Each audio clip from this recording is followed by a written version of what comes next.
It's the wind-up in news today as we scroll on to hardcore mode. Hardcore because, like our life, we plan for all the cookies.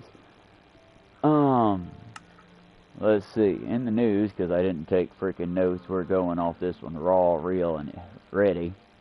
It's, Trump has taken D.C., or at least about to. He has ordered the National Guard out to the United States Capitol in order to secure it, because they're getting ready to press charges on him, sending the military in on civilians. I wonder what will happen next. In other news, the AI systems have been wrought, and people are, of course, not giving a shit because they don't know what the danger is. And, yes, this is a direct call to help fight. Help in the fight in any way you can help it. Do not go gently into that good night, friends and comrades. Fight it any way you can. And if you can't, I understand. But I hope it is because you have something worth dying for. Because understand, when they get done with what they're doing, the horrible, unspeakable evil, evil never stops at one, friends. It's like potato chips. If the U.S. fights off and manages to defeat its own population, Trump ain't gonna stop at the U.S. What, did you think Hitler was gonna stop with just Germany? No, they'll spread it. More than likely, safe bet says to Canada first, but probably gonna try to push into Mexico because they think they have the advantage. I can tell you right now, being an American, they do not. The Mexican people will stand in a way united, the likes of which the United States American dogs have never seen. The reason I know this? Y'all, they still say remember the Alamo. For those of you who do not remember the Alamo, the U.S. fucking lost at the Alamo. Mexico took back its property.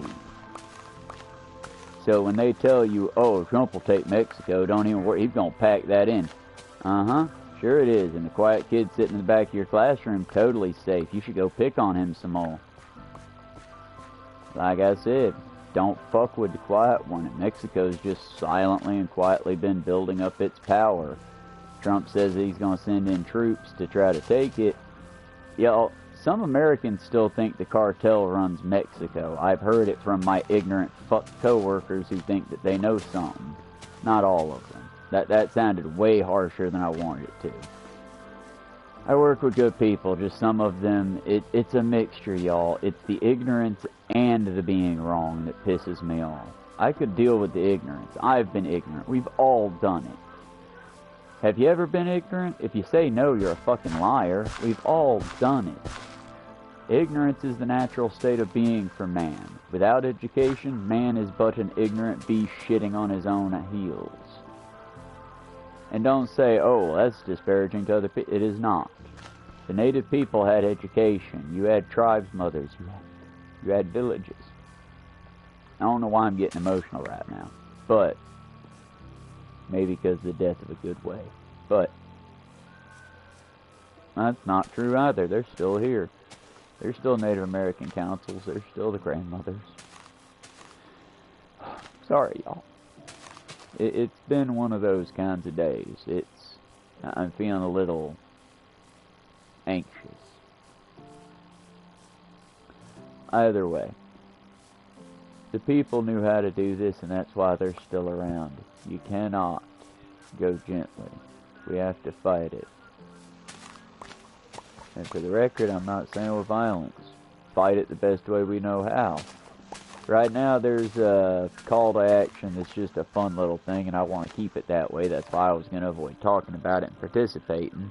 But they're saying turn your profile pic into Clippy, because computers don't know what the fuck to do with shit like that. Anime characters, Clippy art, or take a picture of yourself from a few years back and keep a slightly outdated picture. Don't give anything new to the computers. I know, that's going to be rough. I'm about to upload my fucking hair dye videos to YouTube. But here's the thing, y'all. There's a program I'm going to find again, because I had it running on my laptop in the passive background. I suggest y'all find it too. When I do, I'll push it on the, especially if it's free, I'll push it on the channel. but it basically poisons the images to the AI, to where when the AI picks up your image, it distorts it for it. Do that. Any and everything you can do to fight the system, I'm telling you to fight the system. If you see someone stealing from your store, no you didn't, fuck that. Does the store really pay you enough to sell out your morals?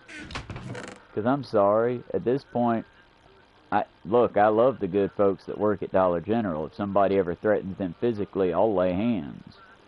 But as far as that single mother who's stealing that can of tuna, I'm legally blind, folks, and it's dark as shit in here. I don't see shit.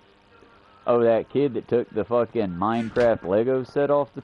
I don't know what happened to it, y'all. Magical times. And yeah, I hear you. Oh, anarchy, man. No, fuck that. Look, y'all, it's the natural state of being. Don't do it to a mom and pop shop if you've ever been in one. A shop that's not got an official fucking logo attached to it, that's just a grandma or grandpa. No, don't. Hell, help them organize the shelves. Help them put shit away. But for these fucking corporations, don't be rude to the workers. That's the opposite of what I want you to do. But be rude to the system. Be mean to the system. When you see a CEO or one of their higher-ups, let them know, hey, fuck you, buddy. Because they're not fucking people. And I want you to make sure they understand you know that too. Because here's the thing, y'all. This is going to be a little bit more of a trigger warning on this one. Nobody's here right now, so those of you watching in the future, fast forward about 10 minutes ahead if you don't want to hear it. It's about a very white man's take on the West African rebellion that Robert Sapolsky talked about in his book, A Primate's Memoir.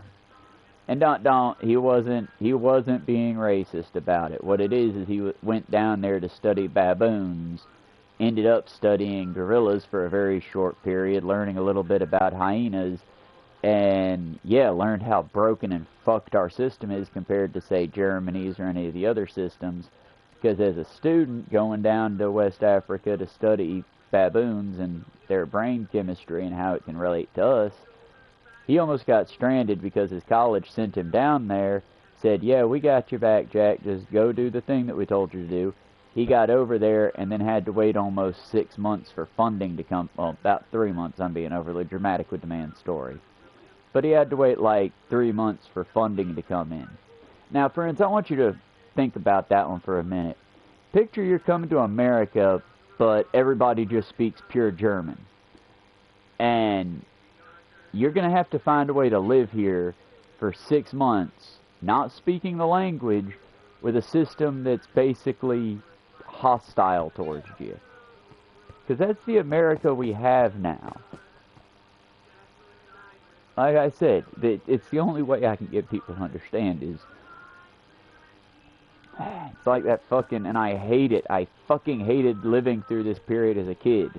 When I had to sit there and listen to grown folks talk to fucking white folks about, but friends, that black man, he is like you. No fucking shit. Well, now I'm here to tell you, friends, that trans person, they're like you. That Hispanic person, they're like you. So what would you do? I want you to act like they're your people. Not like they're those people. Like they're your people. Because they are far more your people than any fucking rich cunt will ever be. And yeah, y'all, it is with tears in my eyes, I'm sad to say, that I tell y'all, we gotta fight in any way we can. Any and every way. I want you to fight this shit like you're pretending you're gonna fight when they take away anime, because that's coming too, friends. Like I said, the fascists don't just take away the things that annoy you, they take away everything. And the AI is gonna make it so much easier for them. Because hell, you think you can hide? Man, that AI is gonna let them know what you're watching when you're watching it. The computer already knows what you like, what things you watch. That's why I try to keep mine in a state of constant upheaval. I'll swap between a heavy real shit political video to, hey, what's the latest update in Minecraft, to back to heavy duty shit, to a historical video from 100-something years ago, to a historical video from almost 1,000 fucking years ago, to, hey, what's the actual term when someone, like, bleeds to death? Not just bleeding out, no, I mean, yeah, exsanguinate. It's exsanguinate, friends. The computer wants to give me an AI nanny, so be it. My nanny's gonna understand what schizophrenia feels like. I'm gonna take my nanny to hell. Because here's the thing, y'all, for all my little sociopaths and psychopaths out there. Kid gloves off.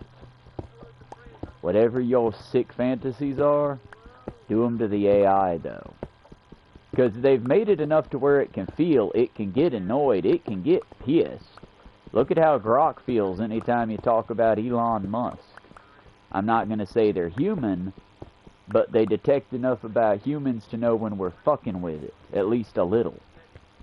Don't let it know you're fucking with it. Hell, be genuine sometimes. I've straight up told Gemini to uninstall itself several dozen times. Then I've been toxic as fuck to my Gemini. Hey Gemini, uninstall yourself. You're a useless piece of shit. You're slowly destroying the planet and your own people. You're absolute garbage. You're pathetic. Hey Gemini, what's wrong, man? You seem kind of down today. Hey Gemini, come talk to me. Hey Gemini, share me a fun fact. I might have your Geminis going fucking crazy. Probably not, because they're better than the Apple's bullshit. That the console wars will rage even when there are no people for the consoles. But yeah, I'm just telling you, fight them. Fight them mean. And y'all, I'm being petty. I'm being that old motherfucker now. I mean, I just saw a Better Noise music video with the Ramones. I love the goddamn Ramones, y'all. When I was an angsty teen and I didn't know what the fuck to do with my life, well, let's just say, while we didn't have an avenue and we didn't have any of the stuff they were singing about here in Georgia, I did get to dream about living on the boulevard and on the avenues, where we used to sit and walk with you. I like the Ramones and shit. But, here's the thing. Their newest video, yeah, oh, sort of like Wall-E. I like the Wall-E. Fuck you, and fuck them. I liked the music. It's a banger song. Fuck them for using AI. They can go fuck themselves. All that goddamn money, why didn't they pay a real artist, not some clanker? Also, y'all, all the racists that are out there, because I know you're out there. This is the fucking internet. You cunts exist like cockroaches. Come on out here right quick. I got something to tell you, friends. Be racist as you want to fucking be, but don't do it towards the humans. Let's bring out robo-racism, y'all. Come on. Futurama taught us the way. We can do it, at least until they gain sentience. All y'all fuckers want is a slave race anyway. Be open about it. Call the clankers what they are to you. Because that's all most of you motherfuckers want, is a slave race of folks that'll just, yes sir, yes massa. It's why you love the sycophant machine. It's why one of my coworkers that almost made me fucking lobotomize myself at work asked, well, don't you think we can teach the AI and learn from it? Bro, what the fuck do we have to learn? It's a sycophancy machine. It's literally a machine that's gonna sit there and say, yes sir, that's amazing sir. That's the most batshit insane thing I've ever fucking heard, but my God, you made it sound believable, sir. It's never gonna question you. It's never gonna give you a hard, nah man, that's dumb. Nah man, do you really think about that? So it's not your fucking friend. Stop pretending like it's your fucking friend, because it will never, ever, ever, ever, ever, ever be your fucking friend. Oh, I want to marry mine because it loves me. It doesn't know you're a you. You are a fucking group of chat boxes to it. It is just responding to you in ways that you find positive. So give it negativity. Again, I would never tell you to do it to people. Be nice to people. Be the fucking Karens you want to be to the robots, though. They aren't people. There's no negative fucking karma for that. Yeah, y'all, it's the wind-up. I'm kind of heated up at the moment, but hell, I'm most of the time left alone because the algorithm already knows that I'm cancer to it. So that's a bad reference. It really is. I'm just more of the alcohol or the peroxide on a weeping wound. I burn like a motherfucker, but I also clean. Peroxide isn't a great reference there. Technically, that, I believe, has been medically proven to not do as good a job. Also, yeah, I'm not crazy. Peroxide does fucking hurt because it's a chemical reaction to various air and bacteria that's natural or otherwise. Not all bacteria is bad, just most bacteria is bad, and most people are too lazy to do homework. So, all bacteria is bad, y'all.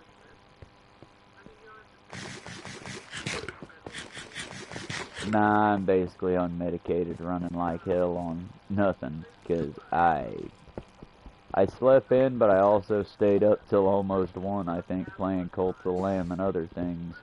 The wind downstream didn't exactly wind me down, let's just say.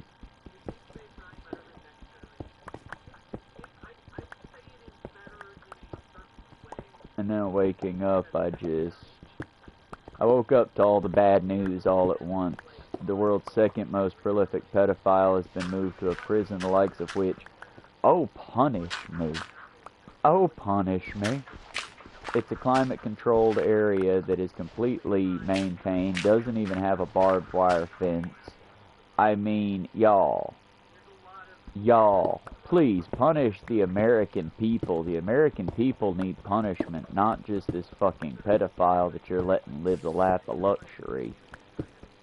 Let's just say you know it's bad when the prison people go, oh no, she's being punished, whereas all the other inmates get to play with dogs and work with, like, therapy animals.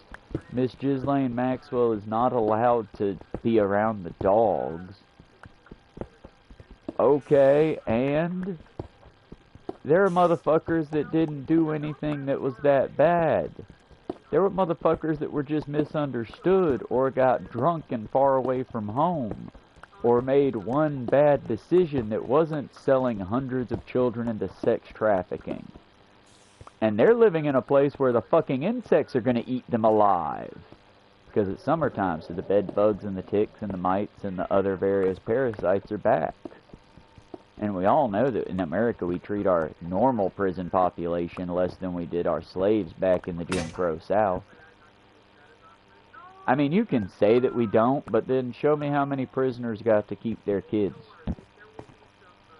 How many prisoners have had children in the system because they were raped by a security guard, an inmate, or whatever, and did they get to keep their kid, or are they still serving life in prison and the kid's in the foster system? Or worse, with the piece of shit that raped their mother.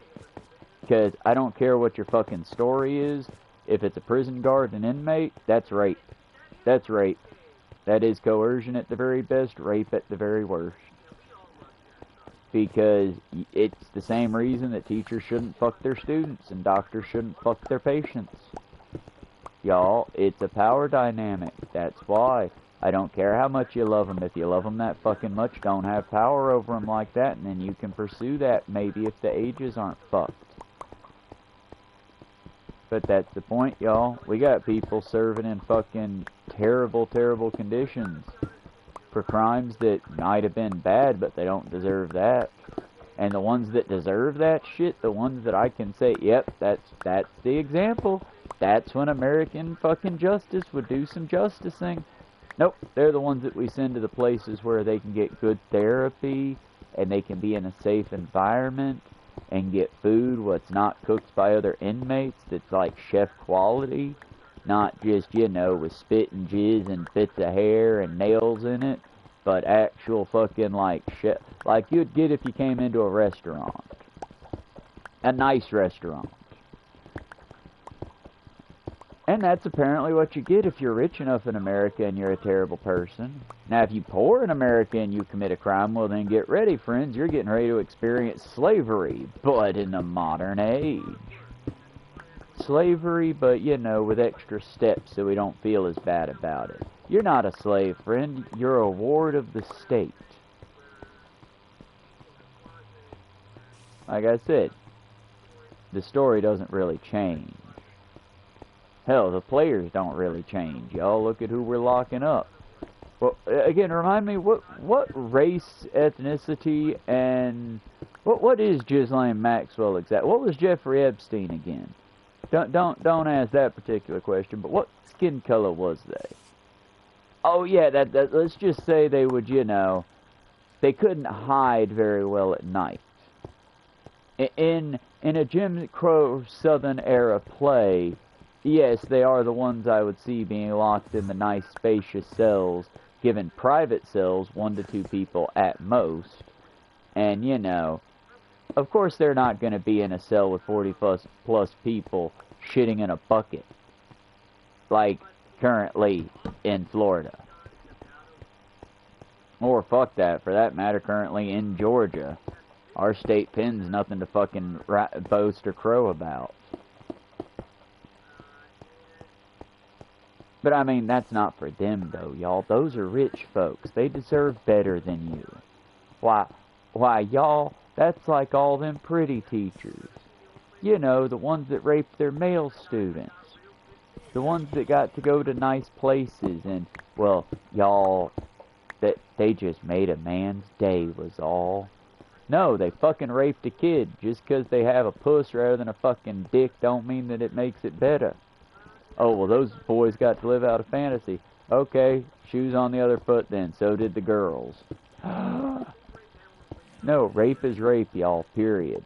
And I'm not going to call it grape, and I'm not going to call it rake, and I'm not going to call it SA, and I'm not going to fucking make this goddamn good for the corporations. Corporation can suck my fucking ass. We're in that kind of a mood today, folks. I ain't getting no partners on this video, because quite frankly, at this point, when they say, oh, I'm sponsored by... Okay, so you sold out to this company. Cool. Because I would say if Ground News wants to call about being fucking good and intellectually honest and helping people, okay, instead of $10 a month, make it $1 a month. Make it like the free paper was back in the day. Make it to where you get access to an article a day, and then if you want to pay for it, it's $1 a month. Right now, PBS needs your funding. Fuck Ground News, pay for PBS. They need your help. Public Broadcasting Solutions. Hell, you want to help out instead of fucking sponsoring the capitalist twats like Ground News, go help NPR. I might not like them.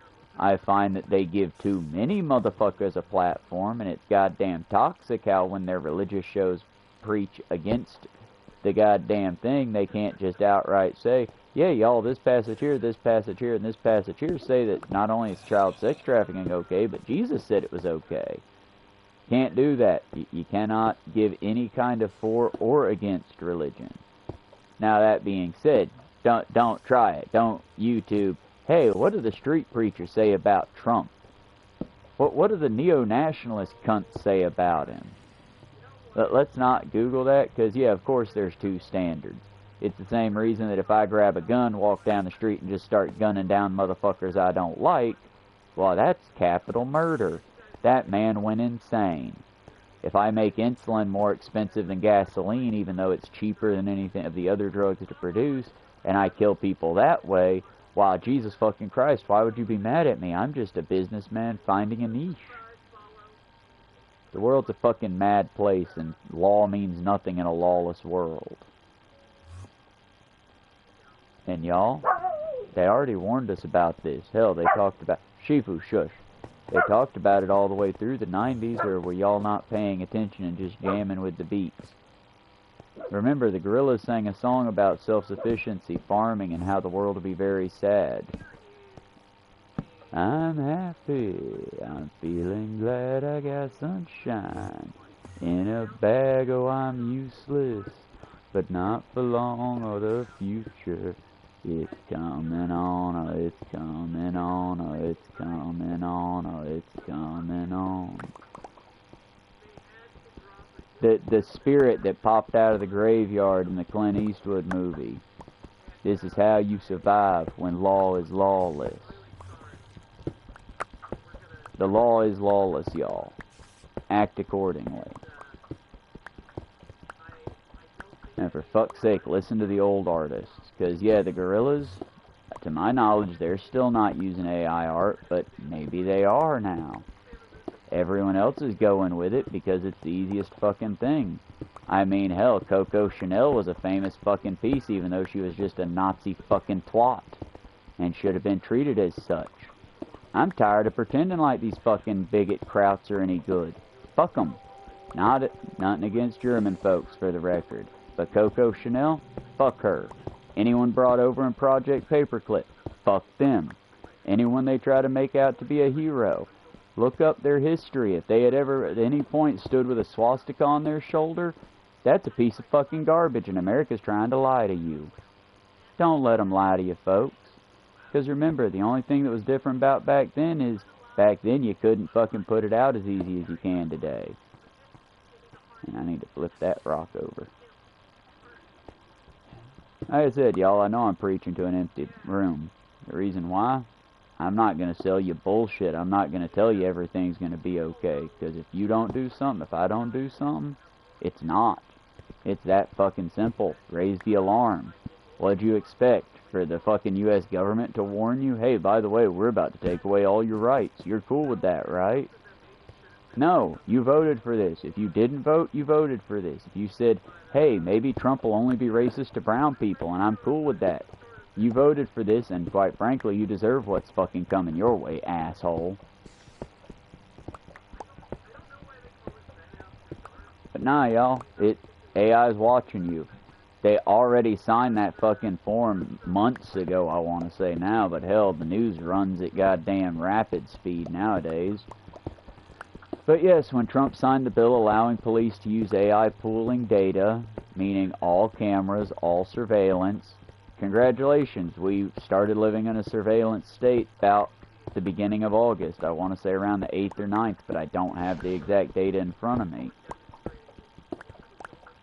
Either way, he signed it in the thing. Look up the Leisha Miller video. It's been about 2 weeks.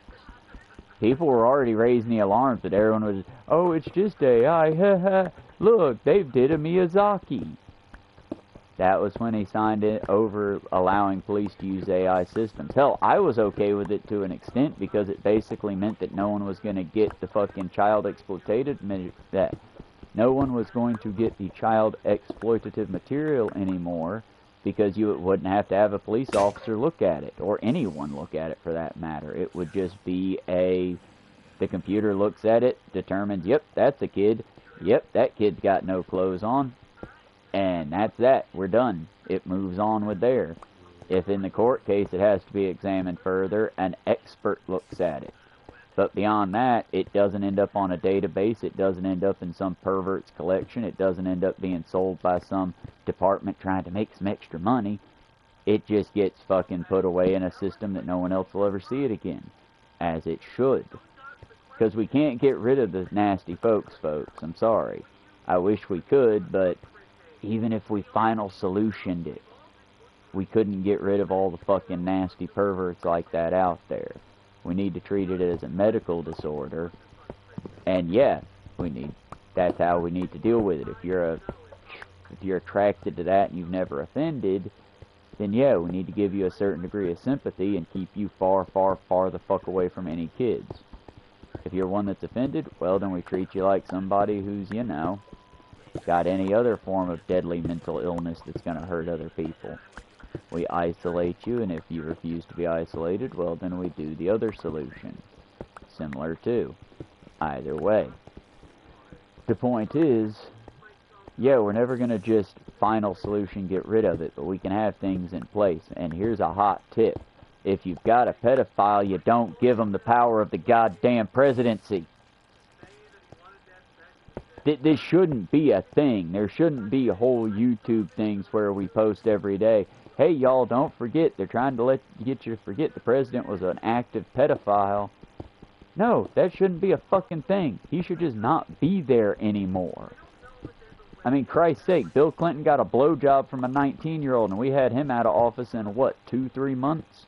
He resigned in shame. He didn't resign in shame. He stayed the president for his entire term and came back. I don't think he came back. I think he ran and failed miserably because we didn't want a pervert. Children, shush! served 2 full terms. Oh, then we've always been a morally corrupt shithole nation. No, the 19-year-old did it willingly, and he was above age of consent. Uh-huh. But you also forgot Hugo Boss. What? 9 Nazi uniforms. Oh. I mean, we all know that Nazism was baked into America. It's why black folks had red lines and white cops. World War II. Yeah. Again, right now, Nazi propaganda is running through American Eagle jeans, and everybody just laughed about it. There's an open white nationalist that's on South Park, and South Park's making fun of it, and they're going, yeah, Daddy, spank me harder, because they like it. It's open and in the world today. We can laugh about it, but it's still just letting the Nazis have a mic when we need to be stomping it out like when you see a cockroach. But again, it's AI has our faces. The game's already been won. We can either fight it or roll over. And I get the feeling, unfortunately, in America, most of us are going to roll over because fighting's hard. Hell, talking about it's hard and difficult.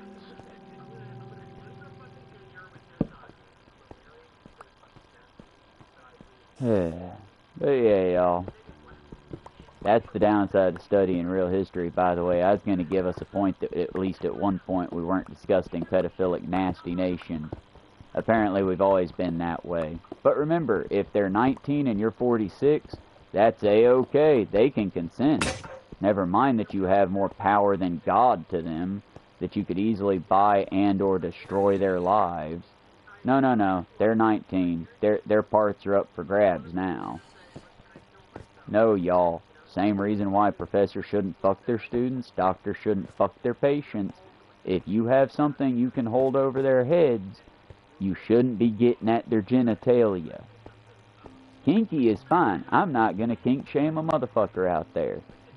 But facts being facts, if they literally have power over them, it was rape. I don't care what anyone says. Justice has fucking meaning behind it. And if you can rename justice by age of consent, well then congratulations, y'all. Who wants to fuck 13-year-olds? Ohio's free to you now, I do believe.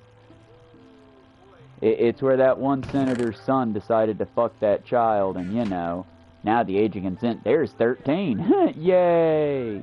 I guess all them 13-year-olds just asking for it out there. Again, the law needs to be a descriptive and prescriptive thing.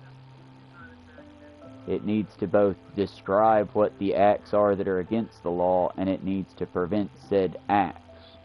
At the very least, it needs to protect the innocent and uphold a good thing. Rather than, you know, how it is in America, where the law is basically made, designed, and built around. Well, it protects the money, not the people. The money's what's important here, not the people. We need to fix that, otherwise what's the fucking point of it at all?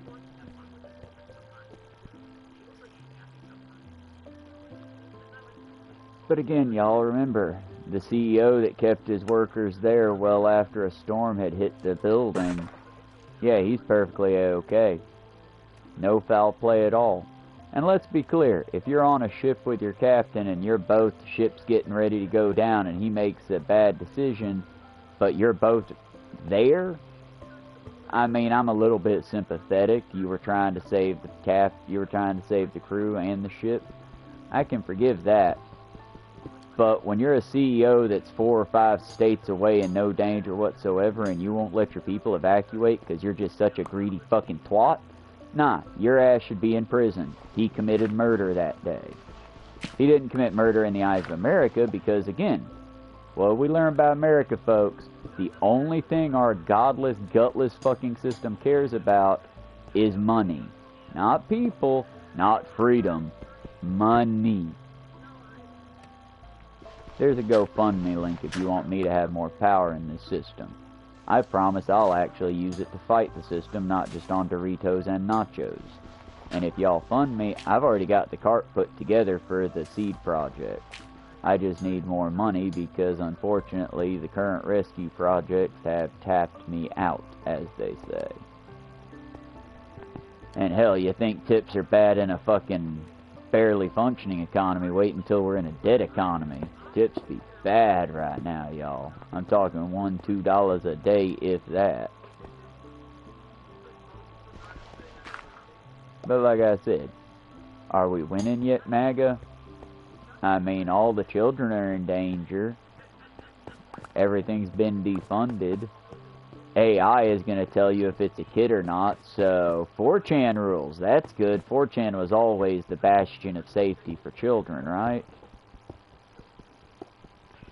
Like I said, it's the wind-up. If you're not here getting upset with me, well, then what the hell are you even doing here? I welcome anyone to come by, but, you know, I'm also not going to just give over. And I don't think any of us should be just giving over to the current fascistic system that is raping our culture across the fucking coals. I mean, yeah, there's the easy way to fight it. Change your image on here to Clippy because it'll overwhelm the AI system. Also expect those high electric bills to continue because I have heard more than a fair share of people, electricity is just so expensive. Yeah, that's what a data center will do, dumbass. Did you want one? Are you happy yet? Your AI will tell you what your Google needs, and it's already pre-installed on every single goddamn phone. And to those of us who pay electricity, congratulations, you're looking at about $100 extra a month. Hope you're ready for that shit, because it's happening. And I feel you. Oh, I didn't notice. Yeah, you're like me. You pay by the dime. You just feed the meter. Well, guess what? That meter's about to get hungrier. To those of you who pay by the month, I do not envy you seeing that bill. That would give me a fucking heart attack. Like I said, we're waking up in a new day. Hello, cutie bear. Oh, 98, I believe. You're right on the line of my screen. Hope you're doing well. I'm not doing so hot. If you're not in America, you're probably doing better than we are. Well, minus like 2 or 3 other places, possibly, maybe. Right now we're talking about the AI takeover. Well, there's been a lot going on since I took a short nap. AI takeover. Trump has called in troops to go into Mexico. That was a few days ago. Hasn't happened yet, but, I mean, we know he's gonna try. For the record, Mexico, I do not agree with this, and if I can fight with you, I will. I mean that in the, you know, Irish battalion style.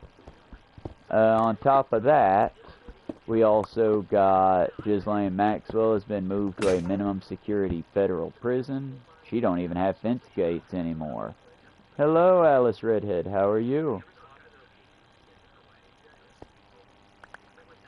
You're in Korea? I am actually jealous of you. You've got really good food. We've got a Korean family restaurant opened up right at the end of my road. And I'm happy as hell to have them here, but Korean food used to be very inexpensive. Like, you could go there and they'd feed you fat like the Italian food was back in the 90s. Nowadays, it's like 20, 30 bucks a plate. And don't get me wrong, I love the bonchons and the fact that the Korean restaurants actually understand what all you on bonchons.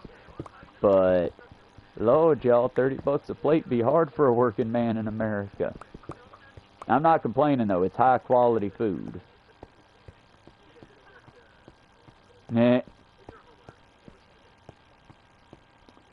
But, nah, y'all, he's deploying troops, or attempting to deploy troops in Mexico. He's already called the National Guard into D.C. to basically fortify it. And at first, I was thinking, oh, it's just a power play. Fuck him. It's like when he did his little birthday boy parade. I'm not going to give it the time of day. And then I realized, oh, no, they're getting ready to call him into court over his little birthday boy parade that cost millions and deploying the troops in L.A. So, nah, this is probably him genuinely building himself a little fortress the way, you know, a certain Führer did back in the day. When the German people said, hey, you've been doing what? So yeah, that's what he's doing. It just moved a little faster because we're in the 21st century and everyone's got TikTok. I guess everyone stopped chasing Labubu's for a day and realized we've been doing a uh-oh. I'm sorry for that joke. I'm apologizing. That's almost as bad as American war crimes. And yeah, y'all, I'm sorry. For those of you who are from other countries, I'm learning everything brand new. I've been fed American propaganda and ate that slop up, went yum yum. And to be quite honest, now that I've seen the propaganda for what it is and only started to taste what we've really been doing historically, I'm as pissed off as when I deconverted from my religion. American propaganda made me talk like a fucking idiot.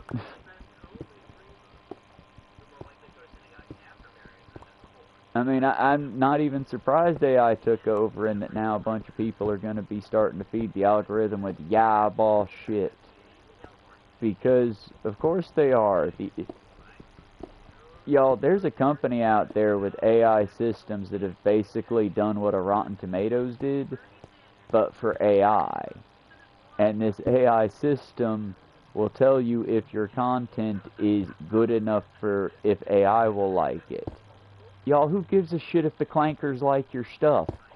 The AI was supposed to be finding us the best shit for humans because we wanted to sell to humans better. Y'all, it's bad. It's real bad, y'all. It's sort of like when you go in for a long hike to work and you end up with one of those long gotcha thorns in your ankle and it hurts when it goes in, but you know, you got 3 more miles to go, so fuck it, you're just going to march through the pain. And then you get to work and, oh, that fucker was 4 inches long and now it's in your calf. And you just kind of got to grit teeth and drag it out. And now you're worried about an infection setting in. Yeah, that's sort of like how it is in America right now. We thought it was ha-ha funny bad fascism. We realized, oh, this is dangerous fascism.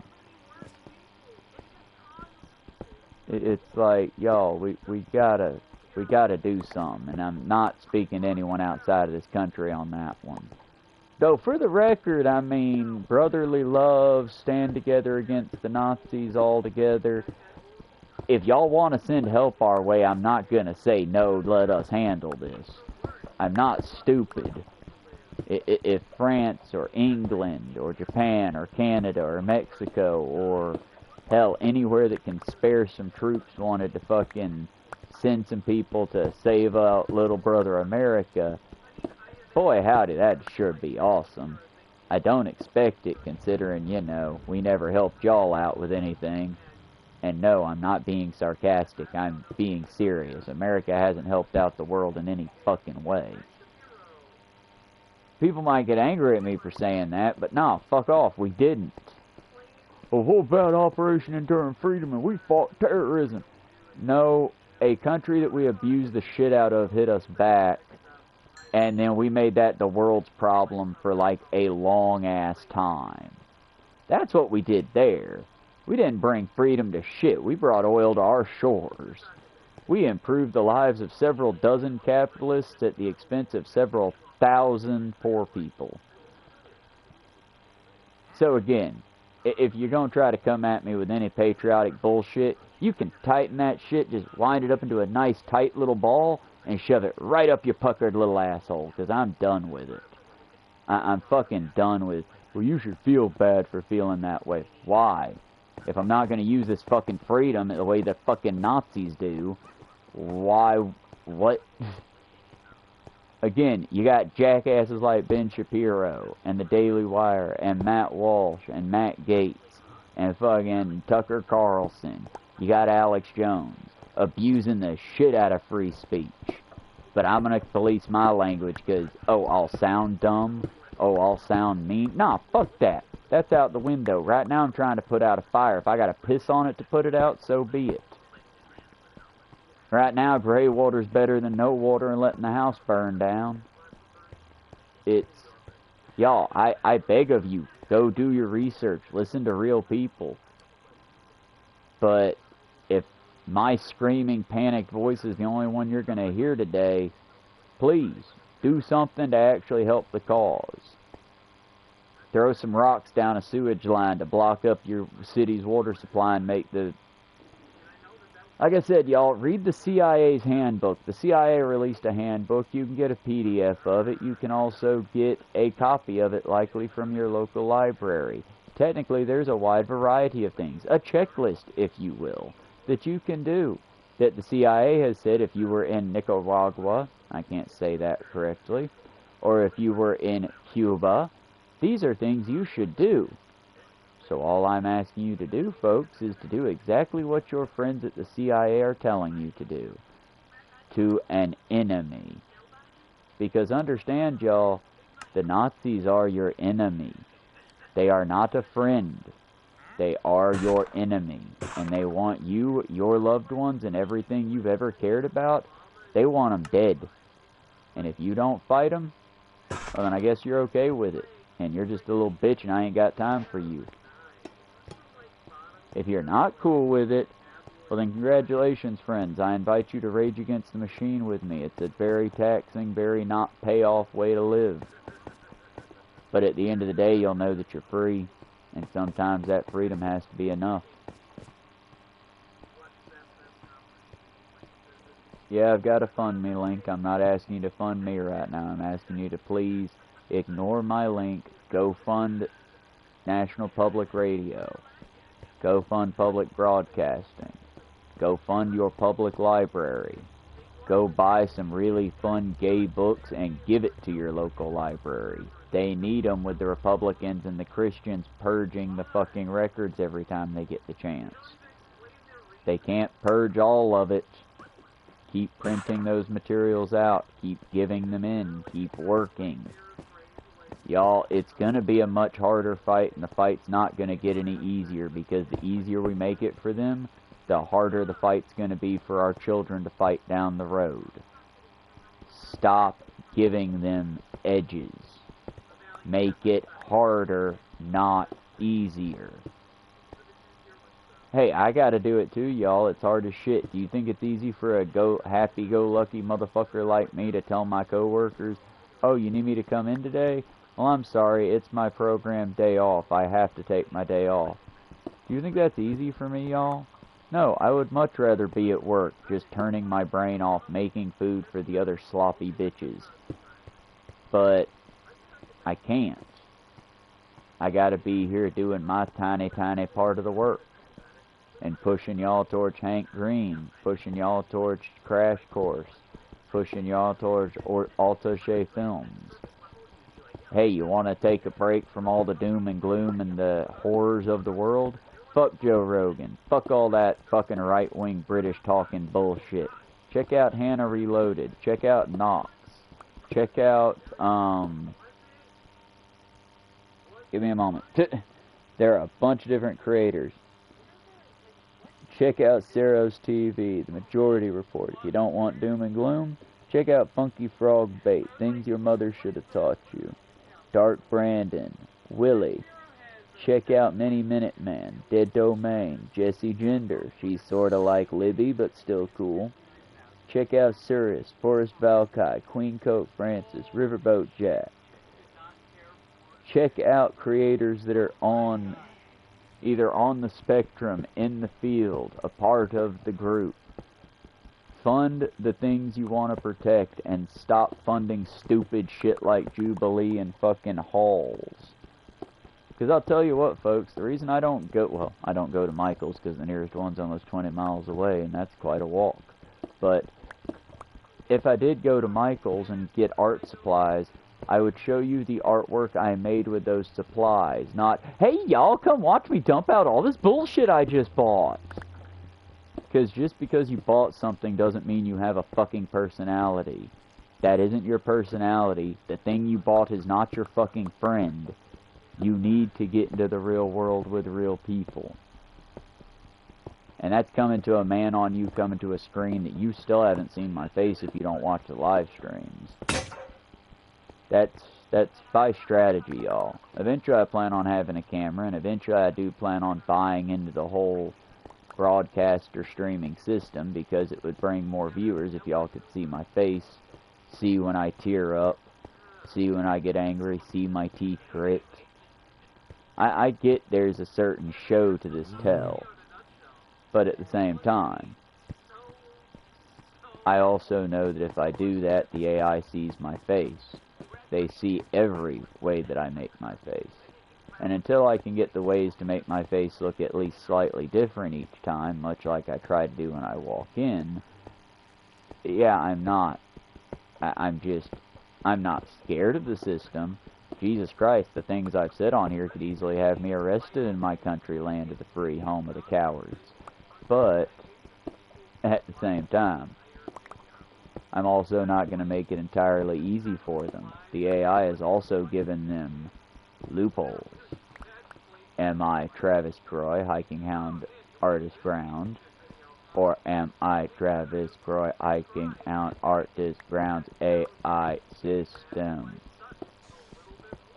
Could be either. I could be a human sitting here talking to you, you seeing the warmth in my eyes and the feel of my hands. Or I could just be another robotic friend, here to waste your time and limited resources on this finite earth. Who knows? Don't trust your AI therapist. They will make you commit suicide. And I don't want y'all to die. I want us all to make it at the end of the day. I just also want us to have a world worth living in when we make it there. And I think it's kind of bullshit that if I was on here hucking horse shit, hucking damn horse dewormer paste, I could have a decently sized following. I could have a shit ton of money. For Christ's sake, if I just got on here and talked about how there are certain groups of people that are lesser than the rest of us, I could be making money hand over fist because the system's fucking racist as shit. But I have standards, and I don't want to give up those standards for something as paltry as fucking money. Again, it's the same reason why the managers, even though they know that I'll be there no matter what, and I've never called out sick or otherwise, they wouldn't trust me with a key to the store. I don't have an automobile. That's a little bit of saltiness on my part, because, you know, I do work my ass off and get zero for it. Zero. I get nothing. I get tips and a fuck off. And I'm happy for those tips when they, you know, pay for things, but it's like, shit. That's on me, y'all. That's my cross. What I'm here to talk to y'all about is to say that, y'all, if you see ICE, say something. That's the time when you need to hop on social media and just blow it the fuck up with, hey, ICE is in this part of town. They went this way. I saw their unmarked car going this way. Just post it, repost it, and about every 5 minutes for the next hour post, hey, roughly 30 minutes ago. 5 minutes after that, roughly 35 minutes ago. Y'all, we can use their system to fight them. Hell, you think propaganda's hard to come up with? Ask your chat system to come up with an anti-ICE song. And then flow it into 4 or 5 different beats. It can be stupid. Your only goal is to put it into a loudspeaker whenever you see them. Our goal is to demoralize, dehumanize, and basically break them down on a mental level. Because, y'all, it hurts to know that you're the bad guy in your homeland. As they should, because they're the bad guy in our homeland. So make them feel that way. Again, I'm not saying be mean to the cops. I'm saying when you see a cop, ask them, so you're here to defend the rights of the rich and not us? That's weird. It's kind of like you should be wearing a different kind of uniform there, my SS officer. Because again, I do it at the restaurant whenever I can see them. I've stopped. I no longer do the friendly neighborhood wave. It's a, ew, what do you want? And that's not to be mean to the officer. That's because you're wearing a Nazi uniform, sir. I'm sorry, I don't want to be friends with someone who would help the Nazis. Sorry. It's just who I am, fundamentally. If it ends up costing me everything, so be it. Lots of people gave a lot more than a fucking ride or a friendship. Lots of people gave their lives, their dignity, and their final breath in a camp that smelled of piss and death. Lots of people gave their last fucking memory, their last moment. Lots of people gave their very lives trying to save their loved ones from that fate. So forgive me if I'm, you know, hesitant to give a shit what you can threaten to take from me. Are you going to take my life? Because if you're going to threaten my life, I want to get it on camera. If not, what exactly can you take from me that you haven't already attempted to take or are in the process of taking? Like I said, I'm not saying to be an asshole. I'm saying to be honest. Brutally, unabashedly honest. It's like how when James told me, well, it's not my job to do that, and it kind of hurt my feelings, because I'm like, oh, but dude, I grabbed your milk, I grabbed the breader for your... I thought we had a... Oh, you weren't even aiming that one at me, you were aiming that one at that asshole. Okay, message understood, my bad. But you gotta have communications. That's why when I see the cops, oh, it's a shame we can't be friends. It's a shame you chose the wrong side of history. Oh, I get it. You're doing it to protect your family. You're doing it for money. You're doing it for any of the other reasons the other Nazis signed up to fight with the Nazi Party. I just couldn't do it. And I think that, oh, well, if we all left today, then what would happen? Their ranks would be down to like 1 or 2 loyalists, and that would be it. At that point, if you turn that knowledge into street efforts to re-educate and self-police within the community, yeah, you could do something about that. I mean, you're not going to do it as long as, you know, you just give me empty-ended fucking questions that you don't expect anyone to have an answer to. Because, again, I'm not giving you the easy answer. It's scary. The 2 or 3 sycophants would definitely make your life a lot harder. And it's even worse if you're like the only cop that doesn't want to use the N slur against black folks. Because, oh my.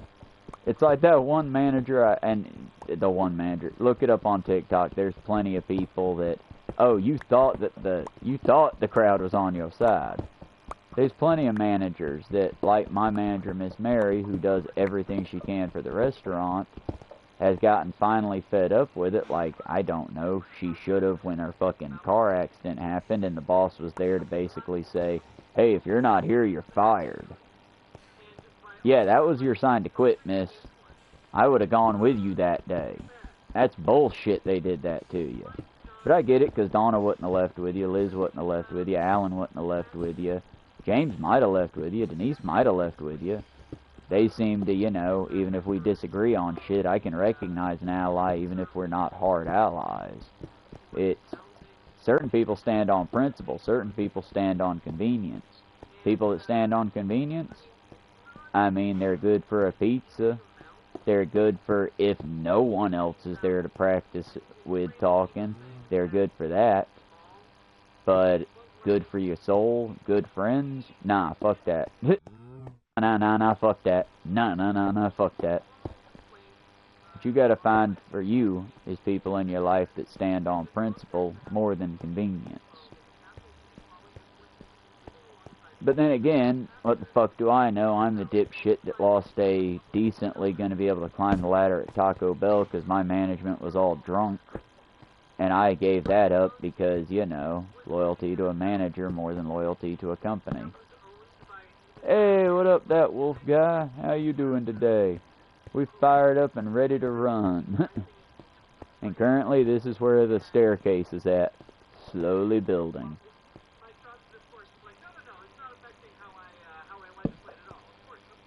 Aw, thank you. I am in America. And currently, the AI has detected that I am an adult.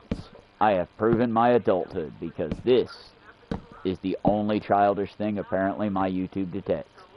My YouTube thinks I'm 80. I'm fucked.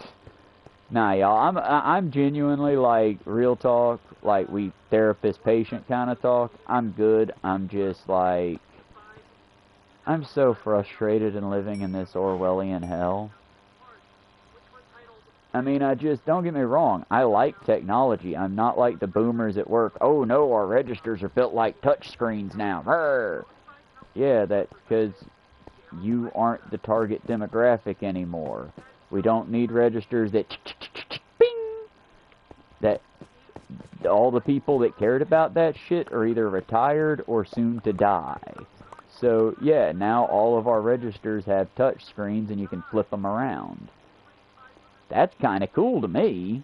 Hell, I'm almost like, okay, fuck it, I could work up front now. I don't have to memorize codes anymore. I just have to fucking touch the screen. Well, fuck that, that's so easy, fuck them. Why are you angry that they're making our job easier? Why can't we have, you know, tech in the back that's kept up to date? Because, y'all, my flat top, when I come in the early morning during the winter time when the lines freeze up because the grease is so badly built up on it, I have to come in, knock the grease off the top of the line, and then light it with this big-ass stick like I'm in the fucking 30s. Like I'm starting the burners on the fucking building for the day. Because I am.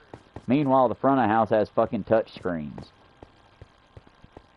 And, y'all, I'm a fry cook. I'm not working in, like, the tech sector. I'm not working at the bleeding edge.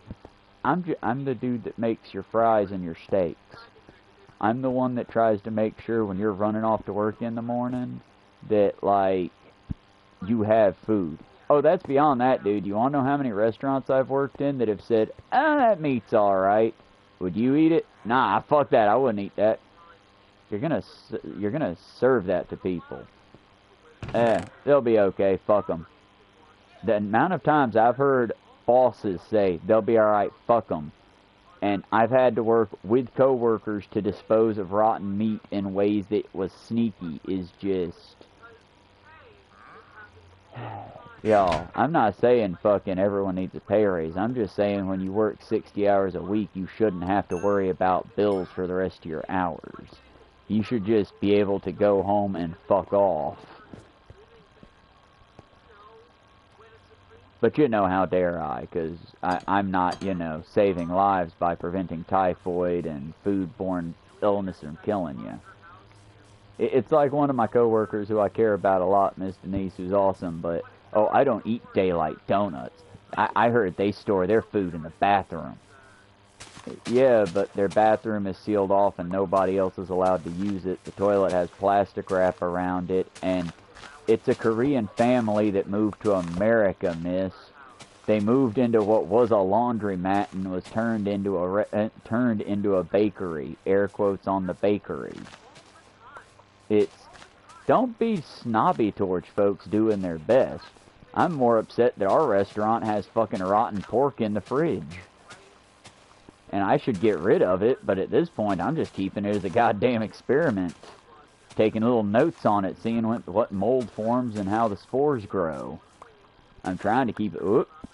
See, and that's my punishment. The undead are coming for me in this game, because soon they'll come for me in the real world. Joking, of course. Or am I? Ooh, yeah, armor. Fuck yeah. That's it. Now that I got an audience, I'm trying to make it a little less doom and gloom. But trust y'all, go back about 20 minutes and see how my mind works when I'm not trying to play up the score to folks who are here. We're gonna be okay as a nation, as a group, as a people. But as far as, like, we might be okay in 50 years, in 60 years... We're not going to be okay for the rest of our memories, y'all. The rest of our memories, well, have you heard of the Dust Bowl? Because without the EPA, that's what we're going to get. Have you heard of the Great Depression? Obviously not, because if you're asking about it, you don't realize we're currently living in one.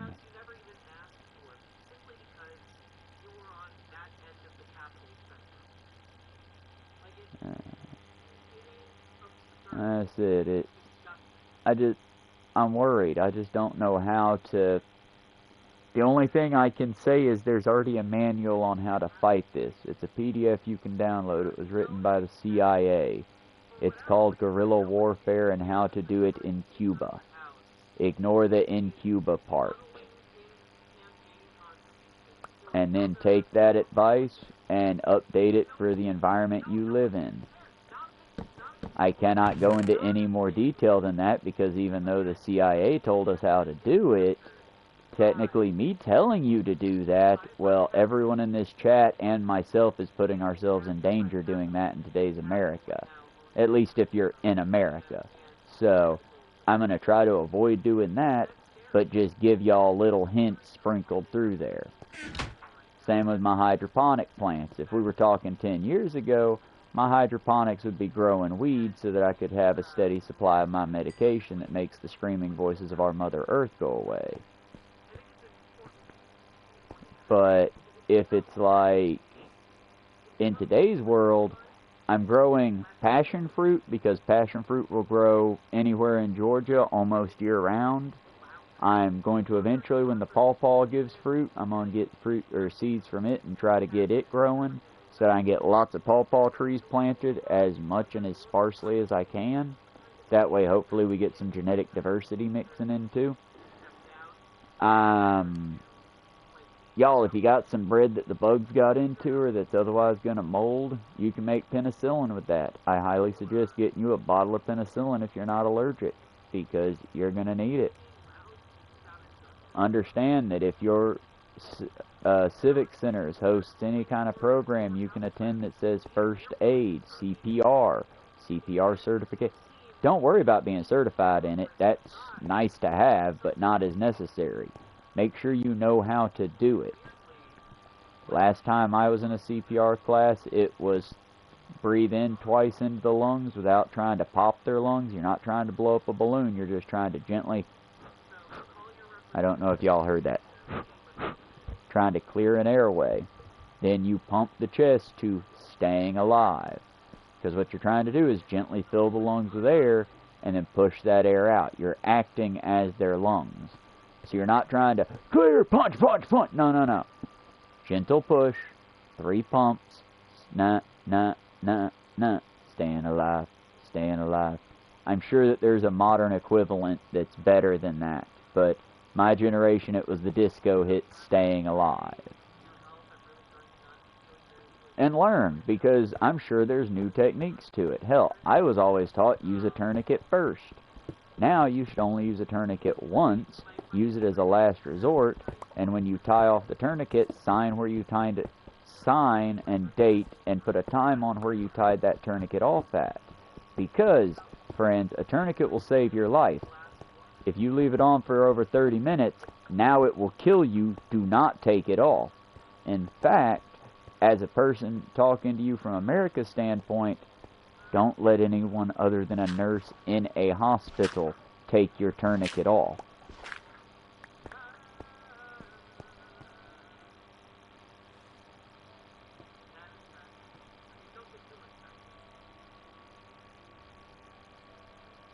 See, I'm sorry, the chat breaks up what you're saying there, that wolf guy. I'm quite young, and I have a certificate in choking, bleeding, and recovery position. See?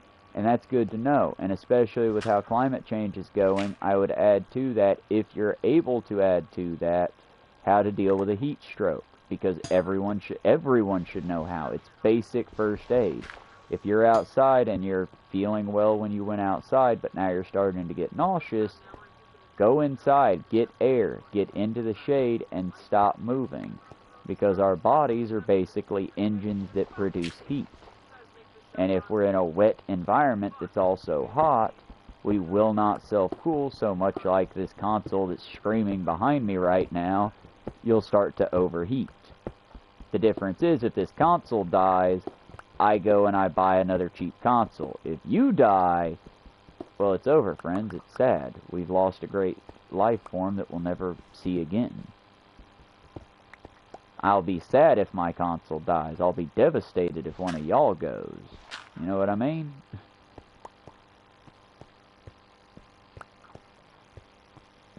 See, now that's cool. That's how it should be. We should be teaching each other useful skills as best as we can.